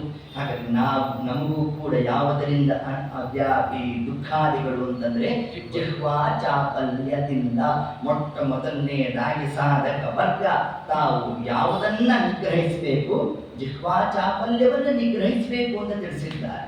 ಇದೇ ಬಹಳ ಕಷ್ಟವಾದದ್ದು. ಒಂದು ತಿನ್ನೋದು ಜಿಹ್ವಾ ಚಾಪಲ್ಯ ಆದರೆ ಅನ್ಯ ವಾರ್ತೆಯನ್ನು ಮಾತಾಡೋದು ಒಂದು ಜಿಹ್ವಾ ಚಾಪಲ್ಯವೇ. ಉಪನಿಷತ್ತಲ್ಲಿ ಒಂದು ದೃಷ್ಟಾಂತವನ್ನು ಕೂಡ ಕೊಡ್ತಾರೆ. ಆಡದಿರು ಅಪವಾದಗಳನ್ನು. ಒಬ್ಬ ಬ್ರಾಹ್ಮಣ ಚಕ್ರವರ್ತಿ ತಾನು ಅನ್ನದಾನವನ್ನು ಮಾಡ್ತಿದ್ದಂತೆ. ಎಲ್ಲಿ? ನದಿ ತೀರದಲ್ಲಿ ಮಾಡ್ತಿದ್ದಂತೆ. ಆ ಜನ್ಮ ಪರ್ಯಂತರವಾಗಿ ಮಾಡ್ತೇನೆ ಅಂತ ಅವನ ಸಂಕಲ್ಪ. ಅಷ್ಟು ಮಾತ್ರ ಅಲ್ಲ, ತಾನೇ ಬಡಿಸೋನಂತೆ. ಬಂದಿರತಕ್ಕಂಥ ಬ್ರಾಹ್ಮಣರಿಗೆಲ್ಲ ತಾನೇ ಬಡಿಸ್ಬೇಕು. ಈ ಒಂದು ಸೇವೆ ಆ ಜನ್ಮ ಪರ್ಯಂತರವಾಗಿ ಅಂತ ಸಂಕಲ್ಪ ಮಾಡಿಬಿಟ್ಟಿದ್ದ. ಸರಿ, ಒಂದು ದಿವಸ ಬಡಿಸ್ತಿದ್ದ ನದಿ ತೀರ. ನದಿಯಲ್ಲಿ ಒಂದು ಸರ್ಪ, ಒಂದು ಹಾವಿತ್ತು. ಹಾವನ್ನ ಒಂದು ರಣ ಹತ್ತು ತಾನು ಕಚ್ಕೊಂಡು ಮೇಲೆ ಹೋಗ್ತಿತ್ತು. ಹೋಗೋ ಕಾಲಕ್ಕೆ ಆ ಹಾವಿನ ಬಾಯಿಯಿಂದ ಒಂದು ವಿಷದ ತೊಟ್ಟು ಹನಿ ಏನಾಯ್ತು, ಸಾಲಿನಲ್ಲಿ ಬಿತ್ತು. ರಾಜನಿಗೆ ಗೊತ್ತಿಲ್ಲ, ತಾನು ಬಡಿಸ್ತ. ಬ್ರಾಹ್ಮಣ ಮೃತನಾದ. ಈಗ ಯಮಭಟರಿಗೆಲ್ಲ ಜಿಜ್ಞಾಸ ಬಂತು, ಈ ಪಾಪವನ್ನ ಯಾರ ತಲೆಗೆ ಹಚ್ಚಬೇಕು ಅಂತ. ಈಗ ಗರುಡನ ತಲೆಗೆ ಹಚ್ಚೋಣ ಅಂತಂದ್ರೆ ಗರುಡನ್ಗೆ ಏನು ದೋಷ ಇಲ್ಲ, ತನ್ನ ಆಹಾರವನ್ನು ತಾನು ಅರಸಿಕೊಂಡು ಹೋಗಿದ್ದ. ಇನ್ನು ಹಾವು ತಾನೇ ವಿಷವನ್ನು ಬಿಟ್ಟಿದ್ದು, ಹಾವಿಂದ ದೋಷ ಅಲ್ಲ, ಹಾವು ತನ್ನ ಪ್ರಾಣನೇ ಹೋಗ್ತಿತ್ತು, ಸಹಜವಾಗಿ ಅದರ ಬಾಯಿಂದ ವಿಷ ಬಂದು ಬಿದ್ದು ಹೋಯ್ತು. ಇನ್ನು ರಾಜನ ತಲೆಗೆ ಈ ದೋಷವನ್ನು ಕಟ್ಟೋಣ ಅಂತಂದ್ರೆ ಆ ವಿಷ ಬಿದ್ದಿದೆ ಅನ್ನೋ ಜ್ಞಾನವೇ ರಾಜನಿಗಿಲ್ಲ. ಅದರಿಂದ ರಾಜನಿಗೂ ದೋಷ ಕೊಡ್ಲಿಕ್ಕೆ ಬರೋಲ್ಲ. ಯಮಧರ್ಮರಾಜ ಈ ದೋಷವನ್ನು ಯಾರ ತಲೆಗೆ ಹಚ್ಚಲಿ ಅಂತಂದು. ಆಗ ಅನ್ನಂತೆ ಯಮಧರ್ಮ, ನಮ್ಗೊಂದು ವಾರ ಸಮಯ ಕೊಡ್ಬೇಕು ನೀವು ಅಂತಂದು. ಆಯ್ತು ಅಂತಂದು. ಅದರಂತೆ ಆತ ತಾನೇನ್ ಮಾಡ್ತಾ ಶುದ್ಧಿ ಕಾರ್ಯ ಎಲ್ಲ ನಡೆಸ್ತಾ, ಪುಣ್ಯಾಹ ಎಲ್ಲ ಆಯ್ತು. ಪುನಃ ಮಾನ್ಯ ದಿವಸದಿಂದ ಅನ್ನದಾನ ಪ್ರಕ್ರಿಯೆ ಪ್ರಾರಂಭ ಮಾಡಿ ಬಿಟ್ಟ. ಅನೇಕ ಜನ ಬ್ರಾಹ್ಮಣರು ತಂಡೋಪತಂಡವಾಗಿ ಬರಬೇಕು, ಊರಿನ ಮಹಾದ್ವಾರದ ಹತ್ರ ಇಳಿಬೇಕು. ಇಳಿದು ಅಲ್ಲಿಂದ ತಾವು ಕಾಲ್ನಡಿಗೆ ಬರತಕ್ಕಂಥ ಒಂದು ಪ್ರಸಂಗ. ಅದರಂತೆ ಒಬ್ಬ ಬ್ರಾಹ್ಮಣ ತಾನು ಬಂದಾಗ ಅಲ್ಲಿ ಮಹಾದ್ವಾರದಲ್ಲೇ ಸಮೀಪದಲ್ಲಿ ಒಬ್ಬ ಮುದುಕಿ ಕೂತ್ಕೊಂಡು ಹೂ ಮಾಡ್ತಾ ಇತ್ತು. ಅವಳನ್ನ ಬ್ರಾಹ್ಮಣ ಹೋಗಿ ಕೇಳ್ದ, ಇಲ್ಲಿ ರಾಜ ತಾನು ಅನ್ನದಾನದ ಒಂದು ಕಾರ್ಯವನ್ನು ನಡೆಸ್ತಾ ಇದ್ದಾನಲ್ಲ, ಮಾರ್ಗ ಹೇಗೆ ಅಂತ ಕೇಳ್ದ. ಓ, ನೀವು ಬಂದ್ರಾ ಅಂತಂದ್ರು. ಯಾಕೇನು? ಏನಿಲ್ಲ, ಹೋದ್ವಾರ ನಮ್ಮ ರಾಜ ಏನ್ ಮಾಡ್ದ ಅಂದ್ರೆ ಸಾರಲ್ಲಿ ವಿಷ ಹಾಕಿ ಒಬ್ಬ ಬ್ರಾಹ್ಮಣನ ಕೊಂದೇ ಬಿಟ್ಟ ಅಂತಂದು. ಅಂದಾಗ ಯಮಧರ್ಮರಾಜ ತನ್ನ ದೂತರನ್ನು ಕರೆದ, ಚಿತ್ರಗುಪ್ತರನ್ನ. ಆ ಮುದುಕಿ ಹೆಸರು ಬರ್ಕೊಳ್ಳಿ ಅಂತ. ಮಾಡಿದವರ ಪಾಪ ಆಡಿದವರ ಬಾಯಲ್ಲಿ. ಇದೇ ಜಿಹ್ವಾ ಚಾಪಲ್ಯ. ಇದನ್ನು ಬಿಡಬೇಕು. ಆಡದಿರು ಅಪವಾದಗಳನ್ನು. ಇದನ್ನೇ ನಮಗೆ ತಿಳಿಸ್ತಾ ಇದ್ದಾರೆ. ಹೀಗೆ ಆ ಕ್ರಮದಿಂದ ಷಟ್ ವಿಧಿತ್ವ, ಆರನ್ನ ತಿಳಿಯಬೇಕು. ಯಾವ್ಯಾರು? ಅಧಿಭೂತ, ಅಧಿದೈವ, ಆಧ್ಯಾತ್ಮ, ಬ್ರಹ್ಮ, ಯಜ್ಞ, ಕರ್ಮ. ಇದಿಷ್ಟನ್ನು ಚೆನ್ನಾಗಿ ಸಾಧಕನಾದವನು ತಾನು ತಿಳಿದಿರಬೇಕು ಅಂತ ಹೇಳ್ತಾರೆ. ಅದರಲ್ಲಿ ನಮಗೆಲ್ಲ ಗೊತ್ತಿದೆ, ಅಧಿಭೂತ ಅಂದ್ರೆ ಏನು, ಅಧಿದೈವ ಅಂದ್ರೆ ಏನು, ಆಧ್ಯಾತ್ಮಿಕ ಅಂದ್ರೆ ಏನು. ಬ್ರಹ್ಮ ಅಂತಂದ್ರೆ ಏನು? ಬ್ರಹ್ಮ ಅಂದ್ರೆ ಪರಮಾತ್ಮನನ್ನ ಚೆನ್ನಾಗಿ ತಿಳಿದಿರ್ಬೇಕು. ಬ್ರಹ್ಮಶಬ್ದವಾಚಿ ಯಾರು? ಪರಮಾತ್ಮ. ಇದನ್ನು ತಿಳಿದಿರ್ಬೇಕು. ಈ ಪರಮಾತ್ಮನ ತಿಳಿಬೇಕಾದ್ರೆ ಮಾರ್ಗ ಯಾವುದು? ಯಜ್ಞ. ಯಜ್ಞದ್ವಾರ ಪರಮಾತ್ಮನ ನಾವು ಹೊಂದಬೇಕು. ಮೊನ್ನೆ ದಿವಸ ತಿಳಿಸಿದ್ದೇನೆ. ಯಜ್ಞ ಬ್ರಾಹ್ಮಣನಾದವನಲ್ಲಿ ಅದ್ಯಾಪಿ ಗೃಹಸ್ಥನಾದವನು ಪರಮಾತ್ಮನ ರೂಪವನ್ನ ಯಾವ ಲೋಕದಲ್ಲಿ ತಾನು ಚಿಂತನೆ ಮಾಡಬೇಕು? ವೈಶ್ವಾನರ ಲೋಕದಲ್ಲಿ. ವೈಶ್ವಾನರ ಲೋಕದಲ್ಲಿ ಇರತಕ್ಕಂತಹ ಪರಮಾತ್ಮನ ರೂಪವೇ ಯಜ್ಞ ರೂಪ. ಆ ಯಜ್ಞ ರೂಪವನ್ನೇ ಗೃಹಸ್ಥನಾದವನು ಉಪಾಸನೆಯನ್ನು ಮಾಡಬೇಕು. ಅದರಿಂದ ಅವರವರ ಸಾಧನೆ, ವರ್ಣಾಶ್ರಮದ ಸಾಧನೆ ಎಂದು ಹೇಳ್ತಾ ಇನ್ನು ಮಾಡ್ತಕ್ಕಂತಹ ಕರ್ಮಗಳು ಅಂತೇನಿದೆ, ಆ ಕರ್ಮಗಳೆಲ್ಲವೂ ಕೂಡ ಭಗವತ್ ಪ್ರೀತ್ಯರ್ಥವಾಗಿ ನಾವು ಮಾಡ್ತಕ್ಕಂಥ, ಅರ್ಥಾತ್ ವೇದಕ್ಕೆ ಅನುಸಾರಿಯಾಗಿ ನಾವು ಕರ್ಮದ ಅನುಷ್ಠಾನವನ್ನು ಮಾಡಬೇಕು ಅನ್ನೋ ಒಂದು ಅಂಶವನ್ನು ಕೂಡ ಹೇಳ್ತಾ, ಸಪ್ತ ಹಿತ್ವ, ಏಳನ್ನ ಚೆನ್ನಾಗಿ ತನ್ನ ವಶದಲ್ಲಿ ಮಾಡಿಕೊಳ್ಬೇಕು. ಯಾವನ್ನು? ಜಿತೇಂದ್ರಿಯನಾಗಬೇಕು. ಸಾಧಕನಾಗಬೇಕಾದರೆ ಮೃಗಯ ಅಂದರೆ ಸರ್ವಥಾ ಬೇಟೆಯನ್ನ ಆಡಬಾರದು, ಪ್ರಾಣಿ ಹಿಂಸೆ ಮಾಡಬಾರದು ಗೃಹಸ್ಥನ. ಸಸಾರ, ಏನ್ ಸಸಾರ ಅಂದ್ರೆ ಉನ್ನತವಾದ ಪದವಿಯಲ್ಲಿದ್ದೇನೆ ಅಂತ ಉಳಿದವರನ್ನ ನಿಕೃಷ್ಟರನ್ನಾಗಿ ಕಾಣುವುದು, ಈ ಕಾರ್ಯವನ್ನು ಮಾಡಬಾರದು ಎಂದು ತಿಳಿಸ್ತಾರೆ. ವಾಕ್ಪಾನ, ಮೃದು ಭಾಷೆಯಾಗಿರ್ಬೇಕಂತೆ. ಅಯ್ಯೋ ಅವ್ರ ಹತ್ರ ಮಾತಾಡ್ಲಿಕ್ಕೆ ಒಂಥರ ಆಗುತ್ತಪ್ಪ, ಏನು ಅಂತ ಬರ್ತಾರೆ, ಆ ಕ್ರಮ ಆಗಬಾರ್ದು ಅಂತಾನೆ ಯಾರು ವಿದುರ ತಾನೇ. ಅರ್ಥದೂಷಣಂ, ಹಣ ಬೇಕಾದಿದೆ ಅಂತ ದುಂದು ವೆಚ್ಚ ಮಾಡಬಾರದು ನೋಡಿ ವಿದುರ ನೀತಿ ಹೇಳ್ತಾರೆ. ಆದ್ದರಿಂದ ಹೇಗೆ ಅಚ್ಚುಕಟ್ಟಾಗಿ ಸದ್ವಿನಿಯೋಗ ಆಗಬೇಕು ಆ ಕ್ರಮದಲ್ಲೇ ನಾವು ಮಾಡಬೇಕು ಅನ್ನೋದನ್ನೇ ತಾನು ಹೇಳ್ತಾ, ಪಾನಂ ಕುಡಿಬೇಡ ಅಂತ. ಕುಡಿಬೇಡ ಅಂದ್ರೆ ಏನ್ ಕುಡಿಬೇಡ, ಯಾವುದನ್ನು ಕುಡಿಬಾರದು ಅದನ್ನು ಕುಡಿಬೇಡ ಅಂತ ಅರ್ಥ. ಇಲ್ಲ ಪಾನಂ ಇದು ಅಂತಂದ್ರೆ ನೀರನ್ನು ಕುಡಿಬೇಡ ಅಂತ ಅರ್ಥ ಅಲ್ಲ. ಮತ್ತೆ ಯಾವುದನ್ನು ಕುಡಿಬಾರದು ಅದನ್ನು ಕುಡಿಬಾರದು.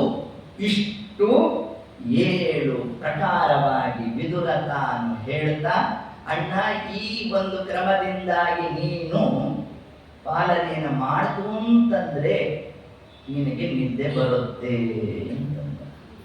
ನಿನಗೆ ಯಾಕೆ ನಿದ್ದೆ ಬಂದಿಲ್ಲ ಅಂದ್ರೆ 7ರ ಹತೋಟಿ ನಿನ್ನಲ್ಲಿ ಇಲ್ಲ, ಅದಕ್ಕೆ ನಿನಗೆ ನಿದ್ದೆ ಬಂದಿಲ್ಲ ಅಂತ ಇಷ್ಟನ್ನ ಹೇಳ್ತಾ, ನೋಡು ಒಂದು ಮಾತನ್ನು ನಿನಗೆ ಹೇಳ್ತೇನೆ, ನಿನ್ನ 99 ಜನ ಮಕ್ಕಳು ಉಳಿಬೇಕು ಅಂತಂದ್ರೆ ಒಂದೇ ಒಂದು ಮುಳ್ಳನ್ನ ತೆಗೆದುಬಿಡು. ಆ ದುರ್ಯೋಧನನನ್ನ ಉಚ್ಛ ಜನ್ಮ ಮಾಡ್ತು ಅಂದ್ರೆ ನೋಡು ನಿನಗೆಲ್ಲ ಸೌಖ್ಯ ಆಗತ್ತೆ ಅಂತ ಅಷ್ಟನ್ನು ಹೇಳಬೇಕು. ಅಷ್ಟು ಹೇಳೋ ಕಾಲಕ್ಕೆ ದುರ್ಯೋಧನ ತಾನಿದ್ದ ನಿಂತಿದ್ದಾನಂತೆ. ಗಯೇನ ಮಂತ್ರೋಪಜುಹಾವಜಿಹ್ವಂ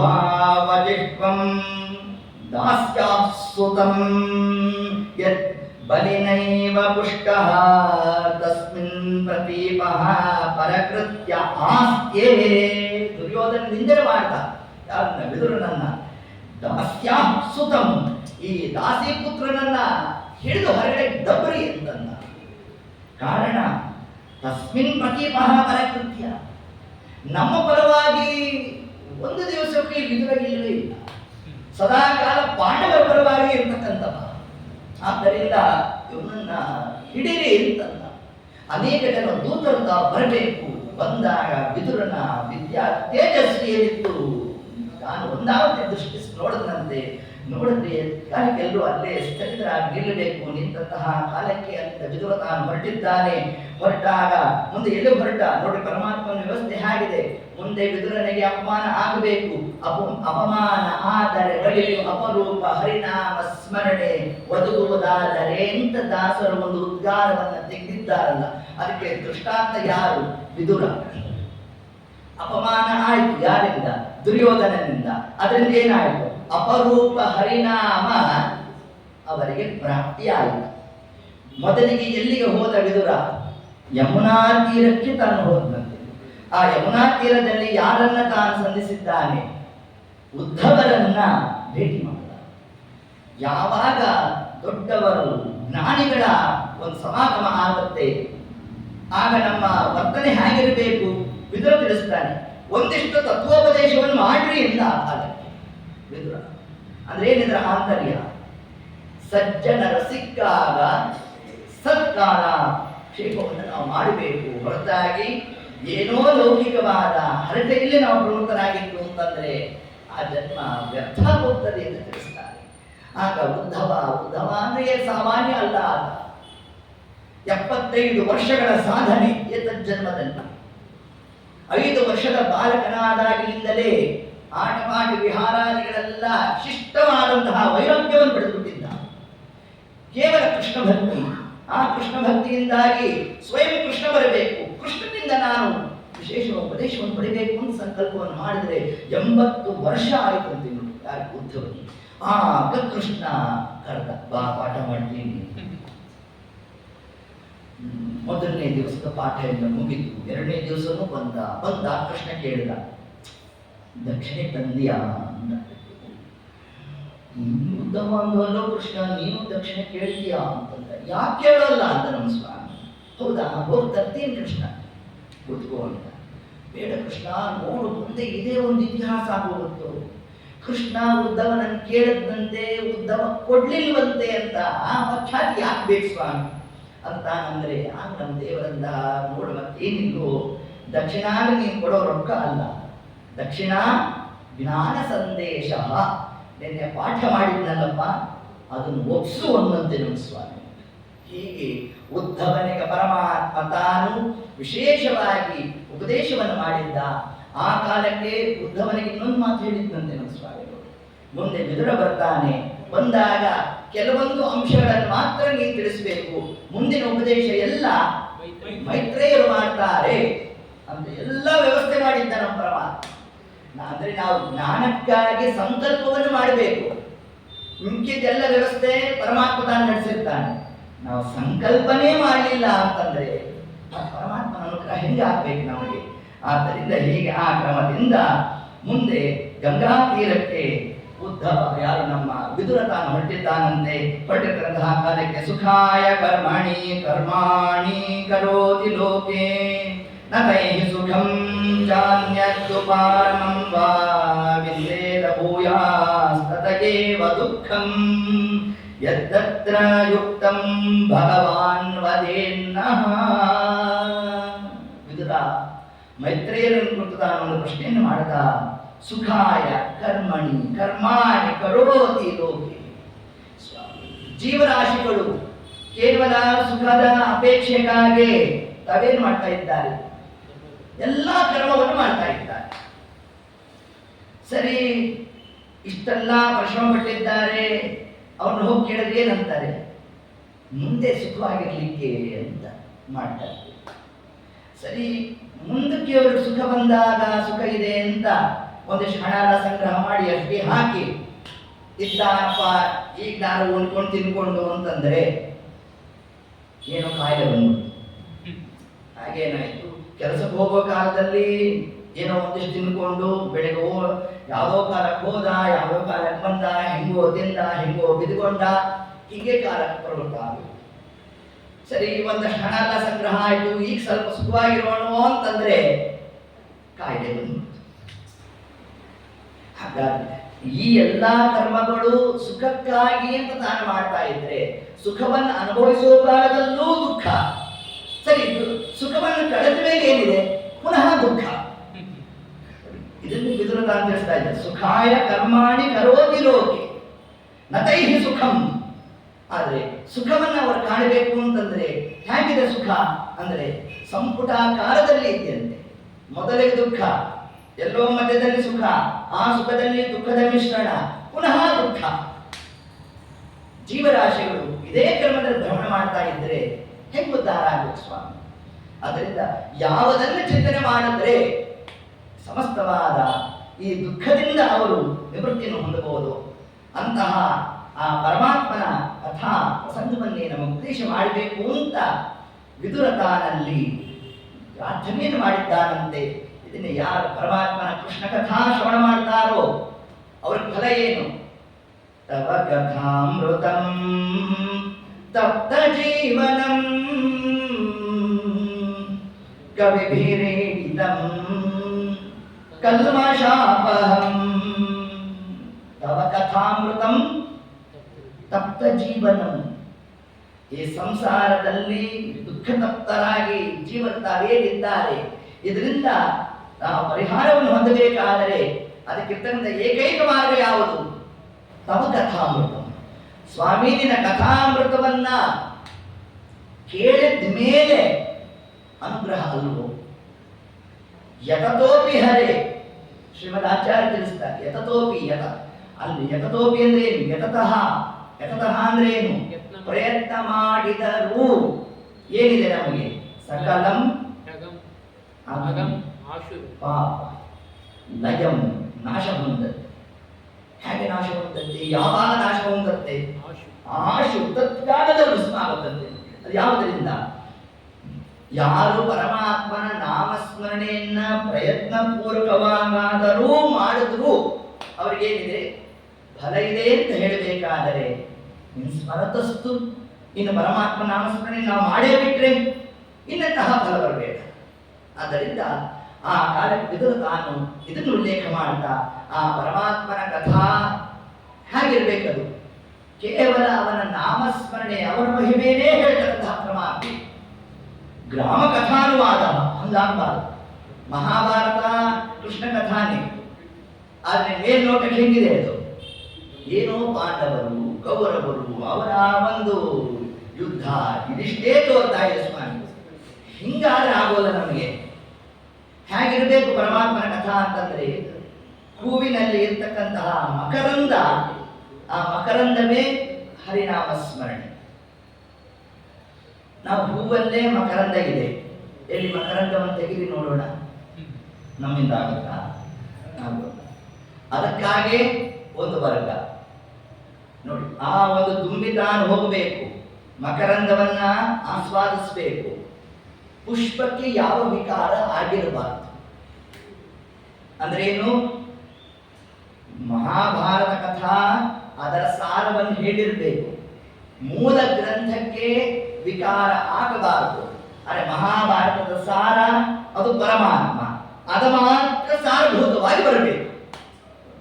ಹಿಂಗೆ ವಿದುರ ತಾನು ವಿಶೇಷವಾಗಿ ಮೈತ್ರೇಯರನ್ನು ತಾನು ಪ್ರಾರ್ಥನೆಯನ್ನು ಮಾಡಿದಾಗ ಆಗ ಮೈತ್ರೇಯರು ತಾವು ಉಪದೇಶದ ಪ್ರಾರಂಭ ಮಾಡಿದ್ದೇ ವಿಸರ್ಗ ಸೃಷ್ಟಿ ಕ್ರಮ. ವಿಸರ್ಗ ಸೃಷ್ಟಿ ಅಂತಂದ್ರೆ ಬ್ರಹ್ಮಾಂಡದ ಒಳಗಿನ ಸೃಷ್ಟಿ. ಆ ಬ್ರಹ್ಮಾಂಡವನ್ನ ಪರಮಾತ್ಮ ತಾನು ಹೇಗೆ ಸೃಷ್ಟಿ ಮಾಡಿದ ಅದರ ಬಗ್ಗೆ ತಿಳಿಸಿದ್ದೇನೆ. ಅದರ ಜೊತೆಗೆ ಈ ಬ್ರಹ್ಮಾಂಡ ಎಲ್ಲ ಸೃಷ್ಟಿಯಾಯಿತು. ಸೃಷ್ಟಿಯಾದಾಗ ಎಲ್ಲ ಜಲಾವೃತ, ಅನೇಕ ಜಲದಿಂದ ಆವೃತವಾಗಿತ್ತು. ಅರ್ಧ ಜಲವನ್ನು ಪರಮಾತ್ಮ ತಾನು ಪಾನ ಮಾಡಿದ, ಅದರ ಮೇಲೆ ತಾನು ವಿಶ್ರಮಿಸಿದ. 1000 ವರ್ಷಗಳ ಕಾಲ ಪರಮಾತ್ಮ ತಾನಲ್ಲಿ ಮಲಗಿದ್ದಾನಂತೆ. ಮಲಗಿರ್ತಕ್ಕಂತಹ ಕಾಲಕ್ಕೆ ಆ ತನ್ನ ವಿಶಿಷ್ಟವಾದ ಅಪ್ರಾಕೃತವಾದ ವೀರ್ಯಾಣುವನ್ನ ಜಲತತ್ವ ಯಾರು? ಶ್ರೀರೂಪಳಾದ ಲಕ್ಷ್ಮೀದೇವಿ. ಆ ಶ್ರೀರೂಪಳಾದ ಲಕ್ಷ್ಮೀದೇವಿಯಲ್ಲಿ ತನ್ನ ಅಪ್ರಾಕೃತವಾದ ವೀರ್ಯಾಣುವನ್ನ ಅಲ್ಲಿ ಪರಮಾತ್ಮ ಸನ್ನಿಹಿತವನ್ನಾಗಿ ಮಾಡಿದ. ಯಾವಾಗ ತನ್ನ ವೀರ್ಯಾಣುವನ್ನ ಶ್ರೀತತ್ವದಲ್ಲಿ ಪರಮಾತ್ಮ ನಿಟ್ಟು ಆ ಜಲತತ್ವ, ಆ ಜಲದಲ್ಲಿ ಒಂದು ಬಂಗಾರದ ಅಂಡಾಣು ಆಯಿತು, ಬಂಗಾರದ ಮೊಟ್ಟೆ ಆಯಿತು.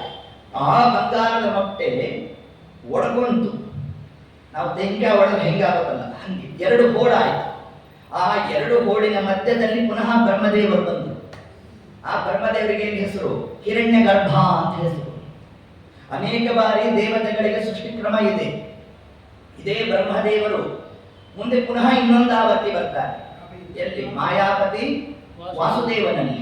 ಅಲ್ಲಿ ಬ್ರಹ್ಮದೇವರಿಗೆ ಹೆಸರೇನು? ಪುರುಷ. ನಾಭಿ ಕಮಲದಲ್ಲಿ ಬಂದಿರ್ತಕ್ಕಂಥ ಬ್ರಹ್ಮದೇವರು ಕಮಲಾಸನ. ಈಗ ಈ ಜಲತತ್ವದ ಬಂಗಾರದ ಅಂಡಾಣುವಿನಿಂದಾಗಿ ಏನು ತಾವು ಅಲ್ಲಿ ಪ್ರಕಟ ಆಗಿದ್ದಾರೆ? ಹಿರಣ್ಯ ಗರ್ಭ. ಹೀಗೆ ಒಂದೊಂದು ನಾಮ, ಒಂದೊಂದು ಅನೇಕ ಸೃಷ್ಟಿಯನ್ನು ಹೇಳ್ತಾರೆ. ಅದು ಕೇವಲ ಬ್ರಹ್ಮದೇವರಿಗೆ, ಕೇವಲ ವಾಯುದೇವರಿಗೆ ಹಂಗೇನಲ್ಲ, ಇತರ ದೇವತೆಗಳಿಗೂ ಅನೇಕ ಸೃಷ್ಟಿ ಕ್ರಮ ಇದೆ. ಇದೇ ಯಾವ ನಮ್ಮ 12ನೇ ಕಕ್ಷೆಯಲ್ಲಿ ಬರ್ತಕ್ಕಂಥ ಯಮಧರ್ಮರಾಜ. ಯಮಧರ್ಮರಾಜನಿಗೆ ಸೃಷ್ಟಿ 2 ಪ್ರಕಾರ. ಒಂದು ಬ್ರಹ್ಮದೇವರ ಮನಸ್ತತ್ವ. ಬ್ರಹ್ಮದೇವರ ಮನಸ್ತತ್ವದಿಂದಾಗಿ ಬಂದಿರತಕ್ಕಂಥವರು ಯಾರು? ಯಮಧರ್ಮರಾಜ. ಇದೇ ಯಮಧರ್ಮರಾಜ ಮುಂದೆ ಸೂರ್ಯ ಮತ್ತು ಸಂಜ್ಞಾದೇವಿಯಲ್ಲಿ ತಾವಲ್ಲಿ ಪ್ರಕಟ. ಅಲ್ಲೇನ್ ಹೆಸರು? ಅಲ್ಲ, ಅದು ಸೂರ್ಯ ಸಂಜ್ಞಾದೇವಿ ಅಲ್ಲ, ಅದು ನರನಾರಾಯಣ ಆಗ್ತಕ್ಕಂಥದ್ದು ಯಮಧರ್ಮರಾಜ ಮತ್ತು ಮೂರ್ತಿ ದೇವಿ. ಅಲ್ಲಿ ನರನಾರಾಯಣ ಬರೋದು. ಇಲ್ಲಿ ಸೂರ್ಯ ಮತ್ತು ಸಂಜ್ಞಾದೇವಿಯಲ್ಲಿ ಬಂದಿರತಕ್ಕಂಥ ಯಮಧರ್ಮರಾಜನೇ ಬಂದದ್ದು. ಏನ್ ಹೆಸರು? ಕಾಲನಾಮಕ ಯಮ ಅಂತ ಹೆಸರು. ನೋಡಿ, ಒಬ್ಬನೇ ವ್ಯಕ್ತಿ, ಕಾರ್ಯಭೇದ. ಹೇಗೆ ಅಂತಂದ್ರೆ ಈ ಕಾಲನಾಮಕನಾದ ಯಮನ ಕಾರ್ಯ ಏನು? ನಮ್ಮ ನಿಮ್ಮ ಆಯುರ್ಗಣನೆ ಮಾಡುವುದು, ನಮ್ಮ ನಿಮ್ಮ ಪಾಪ ಪುಣ್ಯವನ್ನು ವಿಮರ್ಶೆ ಮಾಡತಕ್ಕಂತಹ ಕರ್ತವ್ಯ ಕಾಲನಾಮಕನಾದ ಯಮಧರ್ಮರಾಜ. ಈ ಬ್ರಹ್ಮದೇವರ ಮನಸ್ತತ್ವದಿಂದ ಬಂದಿರತಕ್ಕಂತಹ ಯಮಧರ್ಮರಾಜ ಯಾರಿದ್ದಾನೆ ಅವರು ಅಲ್ಲೇನು ಕೆಲಸ ಅಂದ್ರೆ ಪಿತೃಪತಿ. ಪಿತೃಪತಿಯಾಗಿ ಇರತಕ್ಕಂಥವ. ಒಟ್ಟು ಪಿತೃಪತಿಗಳು 3 ಮಂದಿ ಎಂದಿದ್ದಾರೆ. ಕವ್ಯವಾಹ, ಚಂದ್ರ ಮತ್ತು ಯಮಧರ್ಮರಾಜ. ಈ 3 ಮಂದಿಯೂ ಕೂಡ ತಾವು ಸಮಗ್ರ ಪಿತೃದೇವತೆಗಳು ಅಂತ ಯಾರಿದ್ದಾರೆ, ಚಿರಪಿತೃಗಳು ಅಂತ ಯಾರಿದ್ದಾರೆ, ಅವರಿಗೆಲ್ಲ ನಾಯಕರು ಯಾರು? ಈ 3 ಮಂದಿ. ಈ 3 ಮಂದಿಯಲ್ಲಿ ಇಬ್ಬರು ಸಮಕಕ್ಷ, ಯಮಧರ್ಮರಾಜ ಮತ್ತು ಚಂದ್ರ. ಆಯ್ತಾ? ಕವ್ಯವಾಹ ಆತ ಕರ್ಮಜ ದೇವತೆ. ಆದ್ದರಿಂದ ಈತನಿಗೆ ಗುರು ಯಾರು ಅಂತ, ವಿದ್ಯಾಗುರು ಯಾರು ಕವ್ಯವಾಹನಿಗೆ ಅಂದ್ರೆ ವಿಶ್ವಾಮಿತ್ರರು. ಇವೆಲ್ಲ ಹರಿವಂಶದಲ್ಲಿ ಬರುತ್ತೆ. ಆಯ್ತಾ? ತನ್ನಿಮಿತ್ತ ಪಿತೃಕಾರ್ಯದಲ್ಲಿ ವಿಶ್ವಾಮಿತ್ರ ಗೋತ್ರದವರಿಗೆ ಅಧಿಕವಾದ ಸ್ಥಾನ. ಆ ಗೋತ್ರದವರು ಏನಾದ್ರು ಪಿತೃಸ್ಥಾನಕ್ಕೆ ಕೂತಿದ್ದಾರೆ ಅಂದ್ರೆ ನಿಮಗೆ ಬೋನಸ್. ಇದೊಂದು ಕ್ರಮ. ಹಾಗೆ ದೌಹಿತೃ ಸಂತಾನ ಬಂದಿರಬೇಕು, ಅದಂತೂ ಬೋನಸ್ ಅಲ್ಲ. ಇರೋ 100 ಮಾರ್ಕಲ್ಲಿ ಅಂಕ ಬರಬೇಕು ಅಂದ್ರೇನೆ ಅದಿರಬೇಕು ಅಂತ ಇದ್ದವರಿಗೆ ದೌಹಿತೃ ಸಂತಾನ ಅಂದ್ರೆ ಹೆಣ್ಣು ಮಗಳ ಮಗ ಬಂದಿರಬೇಕು. ಎಷ್ಟು ಸ್ಥಾನ ಅವನಿಗೆ ಅಂತಂದ್ರೆ, ಆ ಪಿತೃಸ್ಥಾನಕ್ಕೆ ಕೂತ್ಕೊಳ್ತಕ್ಕಂತಹ ಬ್ರಾಹ್ಮಣ ಯಾರಿರ್ತಾನಲ್ಲ, ನಿಮ್ಗೆ ದೌಹಿತೃ ಸಂತಾನದ್ದು ಮೊಮ್ಮಗ ಯಾರು ಇದ್ದಾರ ಅವರಿಗೆ ಹೋಗಿರ್ತಕ್ಕಂಥವರಿಗೆ ಅಂತ ಕೇಳಬೇಕು. ಇದ್ದಾನೆ ಮೊಮ್ಮಗ ಅಂದ್ರೆ ಅವನನ್ನು ಕರೆಸ್ಬೇಕಂತೆ. ಅಪ್ಪ ನೀನು ಕೂತ್ಕೊಳ್ತೀವೋ ನಾನು ಕೂತ್ಕೋಬೇಕು ಅಂತ ಕೇಳಬೇಕಂತೆ. ಅವನು ಪೂರಾ ಲೌಕಿಕದವನು ಆಗಿರ್ಲಿ ಪರವಾಗಿಲ್ಲ, ಅವನೇ ಕೂತ್ಕೋಬೇಕಂತೆ. ಅವನಿಗೆ ಅಧಿಕಾರ ಇತ್ತು ಅಂತಂದ್ರೆ, ಅಂದ್ರೆ ಜೀವನ ಪಿತೃಗಳು ಇಲ್ಲ ಅಂದ್ರೆ ಪಿತೃಸ್ಥಾನಕ್ಕೆ ಅವ್ನ ಜೀವನ ಪಿತೃಗಳು ಇಲ್ಲ, ಸರಿ ಅವನು ಕೂತ್ಕೋಬೇಕು, ಅವನು ಅಧ್ಯಾಪಕ ಕೂತ್ಕೊಳ್ಳಿಕ್ಕೆ ಅರ್ಹತೆಯನ್ನು ಪಡೆದಿದ್ದಾನೆ. ಎದ್ದ ಕಾಲಕ್ಕೆ ಅವನನ್ನು ಕರೆದು ಕೇಳಬೇಕಂತೆ. ಏನಪ್ಪ ನೀ ಕೂತ್ಕೊಂತೀವಿ ನಾವು ಕೂತ್ಕೊಳ್ಳೋದು ಅಂತ, ಸ್ವಾಮಿ ನೀವು ಕೂಡ್ರಿ ಅಂತ ಅವನು ಹೇಳ್ಬೇಕು. ಆಗ ಪಿತೃಸ್ಥಾನಕ್ಕೆ ಕೂತ್ಕೋಬೇಕು. ಇಷ್ಟು ಧರ್ಮಶಾಸ್ತ್ರ ತಿಳಿಸುತ್ತೆ ನಮಗೆ, ಹಕ್ಕು ಅವನಿಗೆ ಇರ್ತಕ್ಕಂಥದ್ದು. ಹೀಗೆ ಈ ಕ್ರಮದಿಂದಾಗಿ ಯಾಕೆ ಈ ಅಂಶವನ್ನು ಹೇಳ್ತಾ ಇದ್ದೇವೆ ಅಂತಂದ್ರೆ, ಬ್ರಹ್ಮದೇವರ ಸೃಷ್ಟಿಯಲ್ಲಿ, ಪರಮಾತ್ಮನ ಸೃಷ್ಟಿಯಲ್ಲಿ ದೇವತೆಗಳು ಅನೇಕ ಬಾರಿ ಅನೇಕ ಪ್ರಕಾರವಾಗಿ ತಾವು ಬರ್ತಕ್ಕಂಥದ್ದು. ಅದರಲ್ಲಿ ಒಂದು ಸೃಷ್ಟಿ ಯಾವುದು ಅಂತಂದ್ರೆ, ಪರಮಾತ್ಮ ತಾನು ಜಲತತ್ವದಲ್ಲಿ ತನ್ನ ವೀರ್ಯಾಣವನ್ನು ಇಟ್ಟಾಗ ಅಲ್ಲಿಂದ ಬಂದಿರತಕ್ಕಂತಹ ಬ್ರಹ್ಮದೇವರೇ ಹಿರಣ್ಯಗರ್ಭ ಅಂತ ಕರೆದು. ಸರಿ, ಪರಮಾತ್ಮ ತಿಳಿಸಿದ, ಇನ್ನು ಸೃಷ್ಟಿ ಕಾರ್ಯ ನಿನ್ನಿಂದ ಪ್ರಾರಂಭ ಆಗಲಿ ಅಂತಂದ ನಮ್ಮ ಸ್ವಾಮಿ. ಸರಿ, ಬ್ರಹ್ಮದೇವರು ಅವಿದ್ಯಾ ಮೊದಲಾದಂಥದ್ದೆಲ್ಲ ತಮಸ್ಸು ಮಿಶ್ರತಾಮಸ್ಸು ಇದನ್ನೆಲ್ಲ ಸೃಷ್ಟಿ ಮಾಡಿದ್ರು. ಮೋಹ ಮಹಾಮೋಹ ಇವೆಲ್ಲ ಮೊದಲಿಗೆ ಸೃಷ್ಟಿ ಆಯಿತು. ಅದಾದ್ಮೇಲೆ ದೇವತಾಗಣ ಯಾರು ಅಹಂಕಾರ ತತ್ವ, ವೈಕಾರಿಕ, ತೈಜಸ, ತಾಮಸ ಇದೆಲ್ಲ ಸೃಷ್ಟಿಯಾಯಿತು. ಇದಾದ್ಮೇಲೆ 24 ತತ್ವ, ಪಂಚಭೂತಗಳು, ಪಂಚತನ್ಮಾತ್ರಗಳು ಇವೆಲ್ಲ ಆದದ್ದು ತರುವಾಯ. ಇಷ್ಟೆಲ್ಲ ಆಯಿತು. ಮೊದಲಿಗೆ ಬ್ರಹ್ಮದೇವರಿಂದ ಕಾಲದ ಸೃಷ್ಟಿಯನ್ನು ಮಾಡಿದ್ರು. ಕಾಲದ ಸೃಷ್ಟಿ ಅಂತಂದ್ರೆ ಈಗ ನನ್ನನ್ನು ಹಿಡಿತೀರ, ಕಾಲ ಅನಾದಿ ನಿತ್ಯ. ಈಗ ಕಾಲದ ಸೃಷ್ಟಿಯನ್ನು ಮಾಡಿದ್ರು ಅಂದ್ರೆ ಏನರ್ಥ ಅಂತಂದ್ರೆ, ಕಾಲದ ಚಕ್ಬಂದಿಯನ್ನ ಹಾಕಿಕೊಟ್ರು. ಕಾಲದ ಧರ್ಮ, ಯಾವ ಯಾವ ಕಾಲದಲ್ಲಿ ಏನೇನು ಕ್ರಿಯೆಗಳು ಆಗಬೇಕು, ಬೆಳಗಿನ ಜಾವ ಏನು ಯಾವ ಕಾರ್ಯ ಆಗಬೇಕು, ಮತ್ತು ಅರುಣೋದಯದಲ್ಲಿ ನಾವು ಯಾವ ಪ್ರಕಾರವಾಗಿ ಭಗವದ್ ಉಪಾಸನೆಯನ್ನು ಮಾಡಬೇಕು, ಮಧ್ಯಾಹ್ನ ಕಾಲದಲ್ಲಿ ಯಾವ ಕ್ರಮದಲ್ಲಿ ಅನುಸಂಧಾನಾದಿಗಳು, ರಾತ್ರಿ ಕಾಲದಲ್ಲಿ, ಸಂಧ್ಯಾಕಾಲದಲ್ಲಿ, ಈ ಎಲ್ಲ ಕಾಲದ ಒಂದು ಮಿತಿಯನ್ನ ಕೊಟ್ಟಿರ್ತಕ್ಕಂಥದ್ದೇ ಚಾರ್ಟ್ ತರ ಕೊಟ್ಟರು ನಮಗೆ. ಇದು ಕಾಲದ ಸೃಷ್ಟಿಯನ್ನು. ದಿಕ್ಕುಗಳ ಸೃಷ್ಟಿ, ದಿಕ್ಕುಗಳ ಸೃಷ್ಟಿ ಅಂತಂದ್ರೆ ಯಾವ ಯಾವ ದಿಕ್ಕಿನಲ್ಲಿ ಯಾವ ಯಾವ ಕಾರ್ಯವನ್ನು ಮಾಡಬೇಕು ಅದನ್ನ ತಿಳಿಸೋದು. ವಿಶಿಷ್ಟವಾಗಿ ದೇವತಾ ಉಪಾಸನೆಯನ್ನು ಮಾಡಬೇಕಾದ್ರೆ ಪೂರ್ವ ಉತ್ತರ 2 ದಿಕ್ಕು. ಆಯ್ತಾ? ನಮಗೆ ದಿಕ್ಕೇ ತೋಚಲ್ಲ ನೋಡಿ, ಇದೊಂದು ಬೇರೆ. ಎಷ್ಟು ಧರ್ಮಶಾಸ್ತ್ರ ತಾನು ಸೂಕ್ಷ್ಮವಾಗಿ ತಿಳಿಸುತ್ತೆ ಅಂತಂದ್ರೆ, ಯಾವ ಯಾವ ದಿಕ್ಕಿನಲ್ಲಿ ಆಚಮನವನ್ನ ಮಾಡಬೇಕು, ಮಾಡಬಾರದು, ಮಾಡಬಾರದೇ ಇರತಕ್ಕಂತಹ ಪಶ್ಚಿಮ ದಿಕ್ಕು ಮತ್ತು ಯಾವುದು ದಕ್ಷಿಣ ದಿಕ್ಕು. ದಕ್ಷಿಣ ದಿಕ್ಕಿನಲ್ಲಿ ಆಚಮನವನ್ನ ಮಾಡಿದರೆ ಏನು ಪ್ರಾಯಶ್ಚಿತ್ತ? ಸ್ನಾನ ಮಾಡಬೇಕು. ಪಶ್ಚಿಮ ದಿಕ್ಕಿಗೆ ತಿರುಗಿ ಆಚಮನ ಮಾಡಿದ್ರೆ ಪ್ರಾಯಶ್ಚಿತ್ತ ಏನು? ಪೂರ್ವಕ್ಕೆ ತಿರುಗಿ ಆಚಮನ ಮಾಡುವುದು ಅಷ್ಟೇ. ಆದರೆ ದಕ್ಷಿಣಾಭಿಮುಖವಾಗಿ ತಿರುಗಿ ನಾವೇನಾದ್ರು ಆಚಮನ ಮಾಡಿಬಿಟ್ಟಿದ್ರೆ ನಾವು ಇನ್ನೊಂದಾವತ್ತಿ ಸ್ನಾನ ಮಾಡಬೇಕು. ಆಚಮನದ್ದೇ ದೊಡ್ಡ ಕಥೆ ಇದೆ. ನಮ್ಗೆ ಆಚೆ ಮನೆ ಕಥೆ ಎಲ್ಲ ಗೊತ್ತಿದೆ, ಆಚೆ ಬಂದದ್ದು ಗೊತ್ತಿಲ್ಲ. ಹಿಂಗಾಗೋದು. ಅದರಂತೆ ಯಾಕೆ ಇದನ್ನು ಹೇಳ್ತಾ ಇದ್ದೇವೆ, ದಿಕ್ಕುಗಳ ಸೃಷ್ಟಿ ಅಂತಂದ್ರೆ ಯಾವ ಯಾವ ದಿಕ್ಕಿನಲ್ಲಿ ಯಾವ ಯಾವ ಕ್ರಿಯೆಗಳು ನಡೀಬೇಕು. ಶ್ರೀಮದ್ ಆಚಾರ್ಯರ ಸದಾಚಾರ ಸ್ಮೃತಿಯನ್ನು ತೆಗೆದು ನೋಡಿ ಗೊತ್ತಾಗುತ್ತೆ. ಯಾವ ದಿಕ್ಕಿನಲ್ಲಿ ದಂತ ದವನವನ್ನ ಮಾಡಬೇಕು, ಬೆಳಗ್ಗಿನ ಕಾಲದಲ್ಲಿ ಮಲಮೂತ್ರಾದಿಗಳ ವಿಸರ್ಜನೆ ಮಾಡಬೇಕಾದ್ರೆ ಯಾವ ದಿಕ್ಕು, ರಾತ್ರಿ ಕಾಲದಲ್ಲಿ ಮಲಮೂತ್ರಾದಿಗಳ ವಿಸರ್ಜನೆ ಮಾಡಬೇಕಾದ್ರೆ ಯಾವ ದಿಕ್ಕು, ಇದೆಲ್ಲ ತಿಳಿದಿರಬೇಕು ಅಂತಾರೆ ಆಚಾರ್ಯರು. ಅದಕ್ಕೆಲ್ಲ ಮೂಲ ಯಾವುದು? ಭಾಗವತ. ಈ ಭಾಗವತದ ಸೃಷ್ಟಿಯ ಪ್ರಾರಂಭದಲ್ಲಿ ಬ್ರಹ್ಮದೇವರು ತಾವು ನಿರ್ಮಾಣ ಮಾಡಿರ್ತಕ್ಕಂಥದ್ದೇ ಯಾವುದು? ಕಾಲದ ಸೃಷ್ಟಿ ಮತ್ತು ದಿಕ್ಕುಗಳು. ದಿಕ್ಕುಗಳಲ್ಲಿ ಯಾವ ಕಾರ್ಯವನ್ನು ಮಾಡಬೇಕು, ಭಗವತ್ ಪೂಜಾ ಕೈಂಕರ್ಯವನ್ನ ಪೂರ್ವ ಮತ್ತು ಉತ್ತರ ದಿಕ್ಕಿನಲ್ಲಿ, ವಿಶೇಷತಃ ಪೂರ್ವ ದಿಕ್ಕು. ಪಶ್ಚಿಮ ದಿಕ್ಕು ವಿಶ್ರಾಂತಿಗಾಗಿ. ಅದಕ್ಕೆ ಪಶ್ಚಿಮ ಅಂದ್ರೇನು? ಸೂರ್ಯ ಮುಳುಗುತ್ತ. ಸೂರ್ಯ ಮುಳುಗುತ್ತ ಅಂದ್ರೆ ಏನು? ರಾತ್ರಿ. ರಾತ್ರಿ ಅಂದ್ರೆ ಏನು? ನಿದ್ರೆ. ನಿದ್ದೆ ಅಂದ್ರೆ ಏನು? ವಿಶ್ರಾಂತಿ. ಪಶ್ಚಿಮ ದಿಕ್ಕು ವಿಶ್ರಾಂತಿಗಾಗಿ. ದಕ್ಷಿಣ ದಿಕ್ಕು ಪಿತೃಕಾರ್ಯಕ್ಕಾಗಿ. ಇನ್ನು ಉತ್ತರ ದಿಕ್ಕು ಸಂಪತ್ತಿಗಾಗಿ. ಮನೆಗೆ ಸ್ವಲ್ಪ ಸಂಪತ್ತು ಬೇಗ, ಉತ್ತರಾಭಿಮುಖವಾಗಿ ದ್ವಾರವನ್ನು ಇಡಿಸಿ, ಸ್ವಲ್ಪ ಸಂಪತ್ತು ಬರುತ್ತಂತೆ. ಹೀಗೆ ಸಂಪತ್ತಿಗಾಗಿ ಉತ್ತರ, ಒಳ್ಳೆ ಜ್ಞಾನ ಕಾರ್ಯಕ್ಕಾಗಿ ಪೂರ್ವ. ಹೀಗೆ ಆ ದಿಕ್ಕುಗಳ ಸೃಷ್ಟಿಯನ್ನು ಕೂಡ ಬ್ರಹ್ಮದೇವರು ತಾವು ಸೃಷ್ಟಿಯ ಆದಿಯಲ್ಲಿ ತಾವು ನಡೆಸಿದ್ದಾರೆ. ಕಾಲದ ಸೃಷ್ಟಿಯನ್ನ ಮಾಡಿದ್ದಾರೆ. ಇದೆಲ್ಲ ಆದಮೇಲೆ ಬ್ರಹ್ಮದೇವರು ತಮ್ಮ ಮನಸ್ತತ್ವದಿಂದ ತಾವು ಹೊರಹಾಕಿದ್ದೇ ಅಷ್ಟಯತಿಗಳು, ಸನತ್ಕುಮಾರಾದಿಗಳೆಲ್ಲ ಬಂದಾಗ ಅವರಿಂದ ಸೃಷ್ಟಿಯಾಗಲಿ ಅಂತ ಅವರ ಮನಸ್ಸು ಹೇಳಿದಾಗ ಅವರನ್ನು ಇಲ್ಲ, ನಾವು ಸೃಷ್ಟಿಯನ್ನ ಮಾಡೋಲ್ಲ ಅಂತ.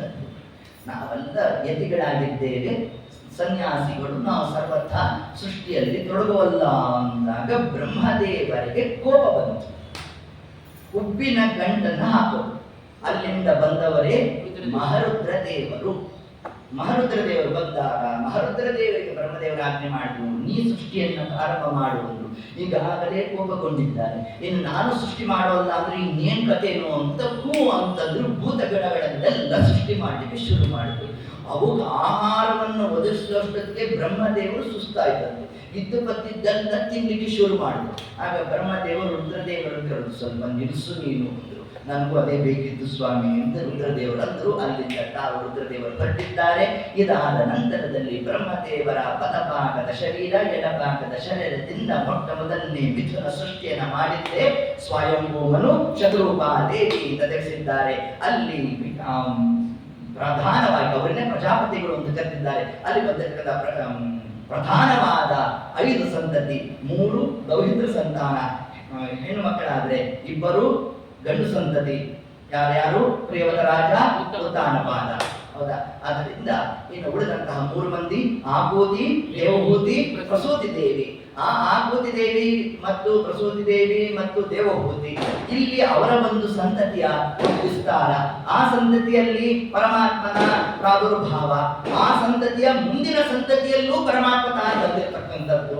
ಹೀಗೆ ಸ್ವಯಂಭೂಮನು ಶತರೂಪಾ ದೇವಿಯ ಆ ಒಂದು ಸಂತತಿಯಲ್ಲಿ ಪರಮಾತ್ಮ, ಲಕ್ಷ್ಮೀ ದೇವಿ, ವಾಯುದೇವರು, ಮಹರುದ್ರ ದೇವರು, ಸಮಸ್ತವಾದ ದೇವತಾ ವರ್ಗ ತಾವು ಬಂದಿರತಕ್ಕಂತಹ ಆ ಒಂದು ವರ್ಣನೆ ನಮಗೆ ವಿದುರನಿಗೆ ಮೈತ್ರಿಯರು ತಾವು ಉಪದೇಶವನ್ನು ಮಾಡಿರ್ತಕ್ಕಂಥದ್ದು. ಅದರಿಂದ ಕೇವಲ ಇಲ್ಲಿ ಅಲ್ಲೆಲ್ಲೋ ಪರಮಾತ್ಮ ಬಂದಿದ್ದಾನೆ ಅಂತ ಅಷ್ಟೇ ನಾವು ಚಿಂತನೆ ಮಾಡುವುದಲ್ಲ. ಆಕೃತಿ ಋಷಿ ಪ್ರಜಾಪತಿಗಳಲ್ಲಿ ಪರಮಾತ್ಮ ಒಂದು ರೂಪದಿಂದ ಬಂದ. ಹಾಗಾದ್ರೆ ಅಲ್ಲಿ ಬಂದಿರತಕ್ಕಂಥ ಭಗವದ್ ರೂಪ ನಮ್ಮಲ್ಲಿ ಬರಬೇಕಾದರೆ ನಾವು ಯಾರಾಗಬೇಕು? ನಾವೇ ಆಕೃತಿ ದೇವಿ ಆಗಬೇಕು, ಋಷಿ ಪ್ರಜಾಪತಿಗಳಾಗಬೇಕು, ದಕ್ಷ ಪ್ರಜಾಪತಿ ಆಗಬೇಕು, ಪ್ರಸೂತಿ ದೇವಿ ಆಗಬೇಕು, ಅದರಲ್ಲಿ ಕರ್ತಮರಾಗಬೇಕು, ಅನಸೂಯಾದೇವಿ ಆಗಬೇಕು, ಯಾರು ದೇವಭೂತಿ ಆಗಬೇಕು, ಅತ್ರಿ ಋಷಿಗಳಾಗಬೇಕು, ಅನಸೂಯಾದೇವಿ ಆಗಬೇಕು. ಹೀಗೆ ಆದಾಗ ಅಲ್ಲಿ ಪರಮಾತ್ಮ ತಾನು ಹೇಗೆ ಬಂದಿದ್ದಾನೆ, ಆ ಅನುಸಂಧಾನವನ್ನು ನಾವು ನೀವು ಹೇಗೆ ನಡೆಸಬೇಕು ಅನ್ನೋದನ್ನೇ ನಾಳೆ ದಿವಸದ ಕಥಾಭಾಗದಲ್ಲಿ ನೋಡೋಣ ಅಂತ ಹೇಳ್ತಾ ಸರ್ವಂ ಶ್ರೀ ಕೃಷ್ಣಾರ್ಪಣಮಸ್ತು. ಹರೇ ನಮಃ.